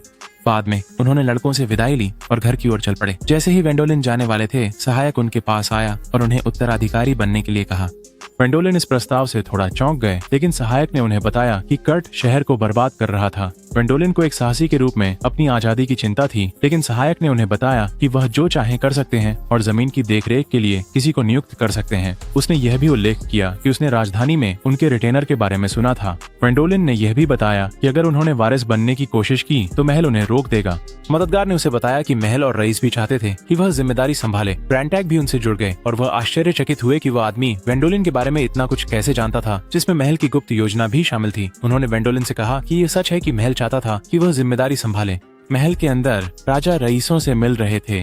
ब्रांटाग ने बताया कि कई वर्षों से शासन विशाल अविकसित भूमि को बाउमेस्टर क्षेत्र में विकसित करना चाहता था, लेकिन उस भूमि के रईस पीढ़ियों से सामान्य लोग ही रहे थे और अब नए वारिस का दिमाग खराब हो गया था। लेकिन शासन लगभग हार मान चुका था जब वेंडोलिन आ गया। वे उसे नया स्वामी बनाना चाहते थे, लेकिन वे इसे जबरदस्ती नहीं कर सकते थे ताकि दूसरे रईस नाराज न हों। इसलिए उन्होंने एक योजना बनाई और उसे एक मिशन के बहाने घर वापस भेज दिया ताकि कर्ट अपना दिमाग खो दे और कुछ ऐसा करे जिससे उसका उत्तराधिकारी का अधिकार छिन जाए। ब्रांटैग ने उसे बताया कि ड्यूक जानता था कि अगर वह वेंडोलिन को शुद्धिकरण के मिशन के साथ घर भेजेगा तो ग्रामीण उसे अपना नेता बनाना चाहेंगे और फिर ये कर्ट को उसे मारने की कोशिश करने के लिए प्रेरित करेगा। वेंडोलिन चिंतित था कि कर्ट सच में उसे मार डालेगा और तभी उसने महसूस किया कि ब्रांटैग को बॉडीगार्ड के रूप में भेजा गया था। इसलिए उसने तय किया कि जब से वे पहुंचे हैं उसने पीने से इनकार कर दिया है और उसने यह भी समझा कि उसे इस उद्देश्य के लिए हमेशा से ये सभी पैसे के इनाम मिलते रहे। घर वापस आते समय वेन वेंडेलिन ने इस मुद्दे पर अपने दोस्तों से चर्चा की। उन्होंने सोचा कि वह प्रस्ताव क्यों स्वीकार नहीं कर रहा है, क्योंकि आमतौर पर वह ऊपर से आने वाले आदेशों को कभी न नहीं कहता। हरमन ने उसे सूचित किया कि उसके पास आगंतुक थे और यह अमाली और उनके लड़कों के रूप में निकला। वेंडेलिन ने लड़कों के लिए जादू के खेल दिखाए। उसके दोस्तों ने तब महसूस किया कि वह इस मुद्दे पर परेशान हो रहा था, क्योंकि उन लड़कों के कारण एक बार वेंडेलिन उत्तराधिकारी बन जाने पर लड़कों के जाति शीर्षक छीन लिए जाएंगे और यहाँ तक कि उन्हें भूमि से बाहर भेज दिया जाएगा। सहायक ने उन्हें एक से देखा कोने में। शायद वह अमाली से तंग आ गया था, जो वेंडेलिन को प्रभावित करने की कोशिश कर रही थी। उस रात डिनर के समय बहुत सन्नाटा था। उन्होंने बाहर आवाजें सुनी और कुछ गांव वाले विद्रोह शुरू करने की कोशिश कर रहे थे। वेंडेलिन और हरमन उनसे मिलने बाहर गए और बूढ़े आदमी जुर्गन ने उसे बताया कि वे लॉर्ड बॉमेस्टर से मिलने जा रहे थे ताकि वेंडेलिन को उत्तराधिकारी बनने की मांग कर सकें। हरमन ने उनसे कहा कि कर्ट इसकी अनुमति नहीं देगा और वे इस बात को उठाने के लिए दंडित किए जाएंगे, लेकिन जुर्गन और अन्य लोग परवाह नहीं करते थे। उसने उन्हें बताया कि गाँव वाले कर्ट के कारण परेशान हो रहे थे। उसने अपने करीबी लोगों को फेवर दिया और फिर गरीब गांव वालों से पैसा निकालने के लिए टैक्स बढ़ा दिया। उन्होंने सीधे वेंडेलिन से पूछा, लेकिन उसने उन्हें इस पर सोचने का समय देने को कहा। यूर्गेन हैरान था, क्योंकि उन्होंने केवल इसलिए कार्रवाई की क्योंकि किसी ने कहा कि वह कल शहर छोड़ रहा है। वेंडेलिन था हैरान होकर बताया कि उसने कभी ऐसे कोई योजना नहीं बनाई थी। पुरुषों ने आपस में बहस शुरू कर दी कि यह अफवाह किसने फैलाई। ब्रैंटैक को पता था कि किसने अफवाह फैलाई और उसे लगा कि वह इसे होते हुए देखने की कोशिश कर रहा है, तो वह उससे मिलने बाहर गया। ब्रैंटैक ने उससे कहा कि यह एक चालाक चाल थी, लोगों को इस तरह उनकी मौत की ओर भेजना। उसने अनुमान लगाया कि सहायक किसी और चीज के पीछे था। सहायक ने ब्रैंटैक से कहा कि वह कभी भी किसी पद की या और कुछ की चाह नहीं रखता था। फिर ब्रैंटैक ने उसे चेतावनी दी कि लोगों को उकसाना और ताज की योजना से छेड़छाड़ करना बंद करो। जब दोनों अलग हुए तो उसने ब्रैंटैक से कहा कि वह अमेली से सावधान रहे। कर्ट अपने समर्थकों से हवेली में मिल रहा था और अमेली उनकी बात सुन रही थी। वे कुर्ट को यह समझाने की कोशिश कर रहे थे कि वेंडेलिन को गांव से बाहर निकालने का कोई तरीका ढूंढे, और कुर्ट ने गुस्से में उन्हें यकीन दिलाया कि वह कभी भी वेंडेलिन को उसकी विरासत नहीं लेने देंगे। कुर्ट ने वेंडेलिन का साथ देने वाले किसी भी व्यक्ति, उनके परिवारों सहित, को सजा देने का वादा किया। चाय के दौरान एलिस और एरविन ने वेंडेलिन से कहा कि उसे जल्द ही कोई निर्णय लेना होगा, क्योंकि गांव के लोग अगली बार कुछ और बड़ा कर सकते हैं। वेंडेलिन ने सोचा कि अगर कर्ट ने अपनी स्थिति खो दी तो उसके साथ क्या होगा। ब्रैंटैक ने उसे बताया कि ताज उसे बर्दाश्त नहीं करेगा और उसे मृत्यु दंड की सजा सुनाएगा। वेंडेलिन ने कर्ट से बात करने की कोशिश करने का फैसला किया। वह योजना बनाता है कि कर्ट को उत्तराधिकारी बने रहने देगा, जबकि वह प्रयुक्त भूमि को लेकर उन्हें विकसित करेगा और साथ ही मुनाफा भी साझा करेगा। गांव को बेहतर स्थान बनाने के लिए उसने कर्ट की मदद करने की पेशकश भी की। पदोन्नति। वेंडेलिन ने सोचा कि क्योंकि ताज केवल अविकसित भूमि चाहता था, इसका मतलब है कि वह कर्ट को उनके गुस्से से बचा सकता है, लेकिन कर्ट ने इस प्रस्ताव को अस्वीकार कर दिया। उसे लगा कि वेंडेलिन के मन में कोई गुप्त षड्यंत्र है, जिससे बाद में उसे धोखा देकर उसके प्रभुत्व को हथिया लिया जाए। दोनों के बीच बहस छिड़ गई और कर्ट ज्यादा गुस्से में और अविवेकी हो गया। इसलिए वेंडेलिन ने जाने का फैसला किया। वो महल के बाहर अमेली और उसके लड़कों से मिला। उसने अमेली से जो हुआ उसके बारे में बात की। अमेली ने उसे बताया कि वह वास्तव में अपने लड़कों का भविष्य सुरक्षित करने के लिए उसे इस्तेमाल करने की कोशिश कर रही थी। उसने कहा कि एक माँ के रूप में वह अपने बेटों के लिए कुछ भी करने को तैयार थी, चाहे कोई भी उसके बारे में क्या सोचे। वह अपने बेटों के साथ खेलने चली गई और वेंडेलिन के पास अगले कदम के लिए एक विचार था। बाद में जब वे सब पेस्ट्री बना रहे थे और तकरार कर रहे थे, वेंडेलिन उन्हें बताने में व्यस्त था कि क्या करना है। वह उन्हें सूचित किया कि उसने वारिस बनने का फैसला किया है। उसने कहा कि आगे चलकर वह कई दुश्मन बना सकता है, लेकिन वह उनका सामना करने के लिए तैयार है। वेंडेलिन उन्हें बताया कि वह ताज की स्क्रिप्ट के बजाय अपनी योजना बनाएंगे। फिर उन्होंने टीम से कहा कि वे सुनिश्चित करें कि कोई भी उतरण संकट के दौरान कोई चोटिल न हो। जब वह मुड़ा तो उसने देखा कि एरिक और लीना अभी भी अपने बैटर में तेल डाल रहे थे। ये जोड़ी तेजी से रुक गई और हमेशा की तरह बहस करते और एक दूसरे को दोष देते रहे, जबकि विलम्मा ने अपनी और लुइस की भी ले ली और सब खा रही थी। एलिस ने वेंडेलिन से कहा कि वे हमेशा उसके साथ रहेंगे और दूसरों ने भी उसे आश्वस्त करने वाली नजरें दी। अगले दिन उन्होंने कर्ट को पागल करने के अभियान की शुरुआत की। सबसे पहले उन्होंने शहर में एक बाजार खोला और राजधानी से सामान सस्ते दाम पर बेचना शुरू किया, जिससे कि कुर्ट के कुछ अनुयायियों के ग्राहक छिन गए। बिक्री के दौरान सभी पार्टी सदस्य एक स्टॉल संभालने में व्यस्त थे। इस बीच बाजार में कुर्ट के आदमी देखने के लिए मौजूद थे, गुस्से से भरे हुए। उन्होंने सब कुछ उसे बताया और इससे वह गुस्से में आ गया। नौकरों ने शिकायत की कि उनके लिए कारोबार खराब हो रहा था। उनमें से एक ने सुझाव दिया कि उन्हें वेंडेलिन को हमेशा के लिए खत्म कर देना चाहिए। कर्ट ने उसे बेवकूफ कहा और सोचा कि वह उस जादूगर के खिलाफ कैसे जाएगा जो एक ड्रैगन को भी मार सकता है। उसी रात जब 3 नौकर घर जा रहे थे, वेंडेलिन उनके सामने प्रकट हुआ। वे भागने की कोशिश की, लेकिन टीम के बाकी सदस्य भी उनके पीछे थे। अगले सुबह कर्ट के दाहिने हाथ के आदमी ने उसे बताया कि बाकी लोगों को वेंडेलिन ने अपने पक्ष में कर लिया है। कर्ट ने सोचा कि उसने उन पर जादू चलाया, लेकिन यह सच नहीं था। वेंडेलिन ने उन्हें राजधानी में फिर से प्रशिक्षित करने के लिए पैसे की पेशकश की। वेंडेलिन राजधानी में रोडरिक से मिलने गया उस तैयारी के लिए जो उसने उससे करने को कहा था। जैसे ही वे चल रहे थे शहर में, उसने रोडरिक के साथ चर्चा की कि वह कैसे कर्ट के आदमियों को अपने पक्ष में कर पाया। उसने कहा कि उसने योजना बनाई थी कि वह कर्ट की टीम को इतना कम कर दे कि वह अकेला रह जाए और फिर उसे एक कोने में धकेल दे। वे अपनी मंजिल पर पहुंच गए और रोडरिक ने उसे घर दिखाया जो उसने लिया था। यह अमेली और उसके लड़कों के लिए था। वेंडेलिन ने घर देखा और कहा कि यह अच्छा है, लेकिन वह अभी भी चिंतित था कि लड़के अपने वतन से दूर रहेंगे। रोडरिक ने कहा कि यह शर्म में रहने से बेहतर है। अगला पड़ाव एक मठ था जो चर्च का था। उन्होंने योजना बनाई कि कुर्त को उसकी स्थिति खोने के बाद मठ में शामिल कर दिया जाएगा। रोडरिक ने वेंडेलिन से कहा कि ताज कुर्त को धमकी नहीं दे सकता। एक बार जब वह चर्च के अधीन चला जाएगा तो उसका जीवन। वेंडेलिन कार्डिनल से मिलने जा रहा था ताकि उसके साथ बातचीत कर सके। रोडरिक इशारा किया कि यहाँ पश्चाताप भरी जिंदगी में कैद रहना काफी कठोर लगता है, भले ही कर्ट के लिए, लेकिन वेंडोलिन ने उसे बताया कि यह मरने से बेहतर है।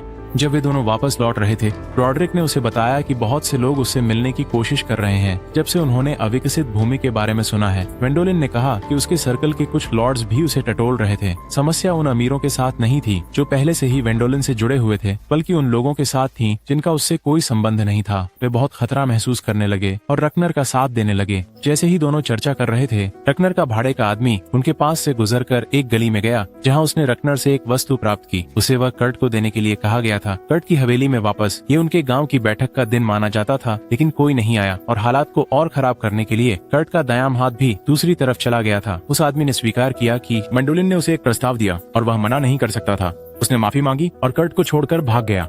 कर्ट था हताश होकर उसने फैसला किया कि अब वेंडोलिन को मारने का समय आ गया है। उस रात बारिश में उसने लाल लाल आंखों से अपनी खंजर को देखा। रुकनर के किराए के आदमी ने उसे बाधित किया और बताया कि खंजर वेंडोलिन को नहीं मार सकता। उसने उसे वह वस्तु, ड्रैगन की बांसुरी, पेश की और आश्वासन दिया कि यह उसके भाई को मार देगा। कुर्त बांसुरी को स्वीकार कर लिया, लेकिन उन्हें पता था कि इसके साथ कुछ शर्तें जुड़े होंगी। व्यक्ति ने उन्हें बताया कि वे सिर्फ अविकसित भूमि की बातचीत का हिस्सा बनना चाहते थे, इसलिए कर्ट सहमत हो गए। अब उनकी अंतिम योजना का समय था। वेंडोलिन की टीम ने शहर में अफवाहें फैला दी कि वह अकेले अविकसित भूमि में प्रवेश कर रहा है। उन्होंने उम्मीद की कि कर्ट इस प्रक्रिया में उसे मारने की कोशिश करेगा। प्रेंटैग ने ट्रैकिंग जादू का उपयोग किया और उनको सूचित किया कि कर्ट रास्ते में है। वे सोच रहे थे कि कर्ट किराए के आदमी के साथ आएगा, लेकिन वे हैरान थे कि वह अकेले वेंडोलिन की ओर जा रहा था। प्रेंटैग इंगित किया कि अगर वह अकेला आ रहा था तो इसका मतलब था कि उसने कुछ ऐसा ढूंढ लिया था जो उसे जीतने का मौका दे सकता है। टीम जंगल में छिप गई, जबकि वेंडोलिन ऐसा अभिनय कर रहा था जैसे वह अकेला था, लेकिन वह यह जानकर हैरान रह गया कि कर्ट ने पहले ही उनकी योजनाएं जान ली थीं। कर्ट ने उन्हें बाहर आने को कहा। कर्ट ने उसकी मजाक उड़ानी शुरू कर दी और फिर बांसुरी निकाल ली। प्रेंटैग यह देखकर चौंक गया कि बांसुरी।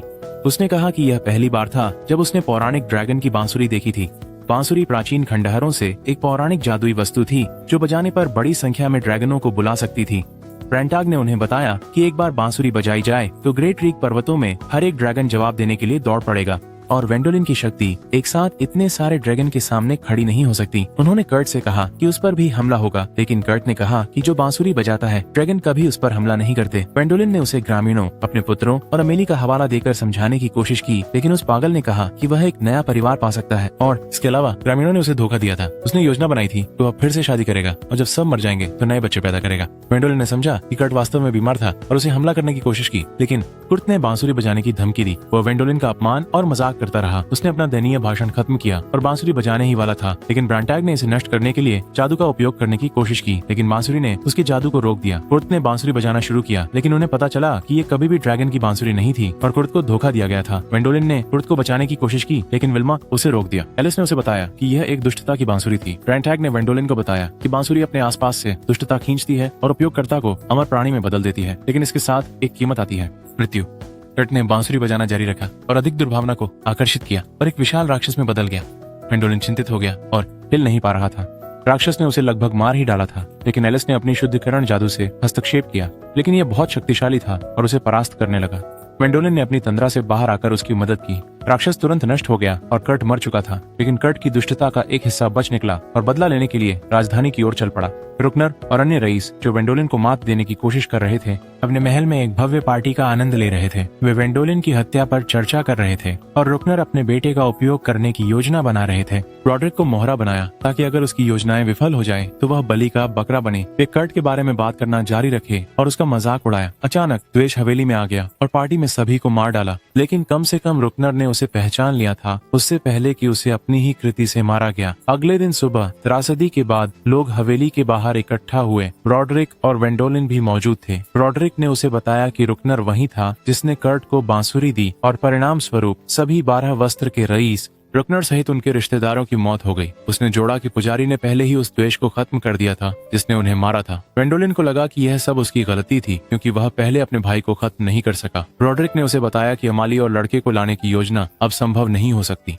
जब से कर्ट के बारे में अफवाहें फैली थीं, वे राजधानी में नहीं रह सकेंगे क्योंकि लोग उन पर उंगलियां उठाएंगे अपराधी के परिवार होने के कारण। अमाली और लड़के हरमन के महल में छुप गए। बाद में वेंडोलिन ने अमाली और लड़कों के बारे में ब्रांटाग और आर्मस्ट्रॉन्ग से चर्चा की। ब्रांटाग अंततः अपनी बोतल में लौट आया। वेंडोलिन अब भी खुद को सबके लिए दोषी ठहरा रहा था, मृत लोगों को, लेकिन ब्रांटाग ने उसे आश्वासन दिया कि यह उसकी गलती नहीं थी। आर्मस्ट्रॉन्ग ने उन्हें बताया कि वह यह जांच कर रहे थे कि रुकनर ने कैसे प्राप्त किया बांसुरी, लेकिन कुछ नहीं मिला।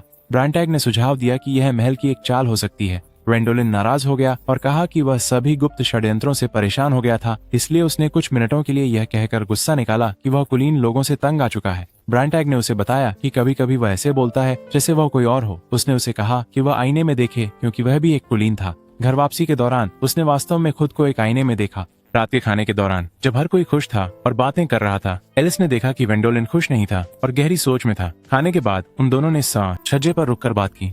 उसने उससे पूछा कि क्या उसे लगता है कि वह वास्तविकता से दूर है। एलिस ने कहा कि कभी कभी ऐसा लगता है कि वेंडोलिन दूर है, हालांकि वह उनके करीब था। वेंडोलिन को लगा कि शायद उसने अपने नए जीवन को स्वीकार नहीं किया है, जिस कारण वह कठिनाई महसूस कर रहा था। हालांकि वह उसे समझ नहीं पाई। एलिस ने अपना हाथ उसके हाथ पर रखा और उसे आश्वस्त करती हुई नजर दी और वेंडोलिन ने तय किया कि वह इस महान खेल में खेलेगा। उसने उसे नाश्ता पेश किया और वे बातचीत जारी रखते हैं। वेंडोलिन महल गए अपनी इनाम लेने के लिए जो बॉमेस्टर नाइटडम की घटनाओं को संभालने के लिए था। उन्हें अपरिणत भूमि दी गई और राजा ने उनसे पूछा कि और क्या इनाम चाहिए, क्योंकि भूमि को एक इनाम नहीं माना गया था क्योंकि यह उसके लिए खुद से विकसित करने की बाध्यता के साथ आया था। उसने कहा कि लॉर्ड कमिश्नर रुकनर ने उसे यह सुझाव दिया था और लॉर्ड मार्शल ने भी सहमति जताई कि वेंडोलिन दूसरे इनाम का हकदार था। सभी राजा सहित चौंक गए जब वेंडोलिन ने 2 अभिजात वर्ग को ताज पहनाने का अधिकार मांगा। राजा गुस्से में था क्योंकि वह अधिकार केवल राजा के पास होता है। राजा सभी उपस्थित अधिकारियों ने वेंडोलिन को फटकार लगाना शुरू किया और उससे अपनी मांग वापस लेने को कहा, लेकिन वेंडोलिन ने इनकार कर दिया। एक एक करके कुलीनों ने राजा से वेंडोलिन को दंडित करने के लिए उसकी भूमि का हिस्सा उन्हें विकास के लिए देने के लिए कहा। इससे अदालत में अफरा तफरी मच गई क्योंकि वे एक दूसरे पर छिपे हुए इरादों का आरोप लगाते रहे। आर्मस्ट्रांग ने उन्हें चुप कराया और वेंडोलिन से अपनी मांग वापस लेने के लिए कहा और उन्होंने उसे कड़ी फटकार लगानी शुरू की शाही दरबार को परेशान करने के लिए। फिर उन्होंने राजा से कहा कि उन्हें वेंडोलिन से जमीन ले लेनी चाहिए और विकास का जिम्मा उन्हें सौंप देना चाहिए। रुकनर सहमति जताई और राजा से कहा कि आर्मस्ट्रांग एक शक्तिशाली जादूगर था, इसलिए उस जमीन को विकसित करना उसके लिए कोई समस्या नहीं होगी। राजा ने आर्मस्ट्रांग से कहा कि वह शाही जादूगर था और राजधानी में उसकी जरूरत थी। आर्मस्ट्रांग ने इशारा किया। भूमि का विकास करने के लिए महान जादू की आवश्यकता थी। राजा ने सभी से कहा कि वेंडोलिन ही भूमि का विकास करेगा और उसे 2 उपाधियों का अनुदान देने का अधिकार भी दिया। आर्मस्ट्रांग ने वेंडोलिन की ओर इशारा किया और राजा ने उन्हें मजेदार भाव विनिमय करते हुए देखा। उसने फरमान और वेंडोलिन ने उनका धन्यवाद किया। राजा मुस्कुराया और उनसे कहा कि वह अब एक सच्चे कुलीन व्यक्ति की तरह व्यवहार कर रहे हैं।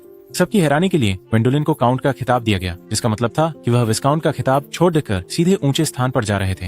वेंडोलिन ने अपनी प्रतिज्ञा पढ़ी और प्रस्ताव को स्वीकार कर लिया। अदालत के बाहर राजा ने आर्मस्ट्रांग से कहा कि वह अपनी अभिनय कला पर काम करे। वह पहले से ही जानता था कि यह सब वेंडोलिन को उपाधियां देने के अधिकार प्राप्त करने की एक साजिश थी। पता चलता है कि वेंडोलिन ने अधिकार पाने के लिए कुछ भूमि के बदले में उन सभी के साथ एक समझौता किया था। बाद में वेंडोलिन एमिली से मिलने गया और उसे बताया कि उसने लड़कों को वयस्क होने पर रईस बनाने का अधिकार प्राप्त कर लिया है। एमिली बहुत खुश थी। जब वेंडोलिन जाने की तैयारी कर रहा था, उसने उसे आश्वासन दिया कि उसके लड़के एक दिन समझेंगे कि उनके पिता ने अपनी मृत्यु स्वयं चुनी। और इसके लिए वेंडोलिन को दोषी नहीं ठहराया जा सकता। जब उसने उसे जाते हुए देखा, अमेली ने खुशी से उसे धन्यवाद कहा और कहानी फिर से शुरू होती है जब वेंडोलिन अनुपविकसित भूमि पर काम कर रहा था। वेंडोलिन आराम करने की कोशिश कर रहा था, लेकिन रोडेरिक ने उसे और काम दिया। उसने उसे चर्च के स्वामित्व वाले भूखंड को दिखाया। कार्डिनल और बाकी बचे हुए रईसों द्वारा स्वामित्व वाले अन्य भूखंडों के भी एरिक उनके साथ जुड़ गए और यह बताया कि रईस वास्तव में बहुत फायदे उठा रहे थे। वेंडोलिन को कोई आपत्ति नहीं थी। ये एक कीमत थी जो उसे अपने भतीजों के अधिकारों के लिए चुकानी पड़ी। उसने खुशी से वो योजनाएं निकाली जो उसने अपने लिए एक निजी मिसो और सोया सॉस की वर्कशॉप बनाने के लिए बनाई थी। वेंडोलिन अभी भी अपने विमान को देख रहा था जब कर्तव्य फिर से बुलाने लगा। वह भूल गया था कि उसने आर्मस्ट्रांग के साथ प्रशिक्षण करने के लिए सौदा किया था। उसकी मदद के बदले विल्मा भी एक विशाल केला लेकर आई और चॉकलेट से ढके केले की मांग की। टीना चाहती थी कि वह उसे राजधानी ले जाए ताकि उसका भाला मरम्मत के लिए जा सके, और एरविन ने सोचा कि विकास को प्राथमिकता देनी चाहिए। हर कोई एक ही समय पर बात कर रहा था, जिससे वेंडोलिन भ्रमित हो गया। उस रात बाद में वेंडोलिन ने अपनी आधुनिक दुनिया के व्यंजनों में से एक बनाया, मिसों में तले हुए पोर्क रिब्स, वही भोजन जिसे वह इस समानांतर ब्रह्मांड में आने के दिन खाने वाला था।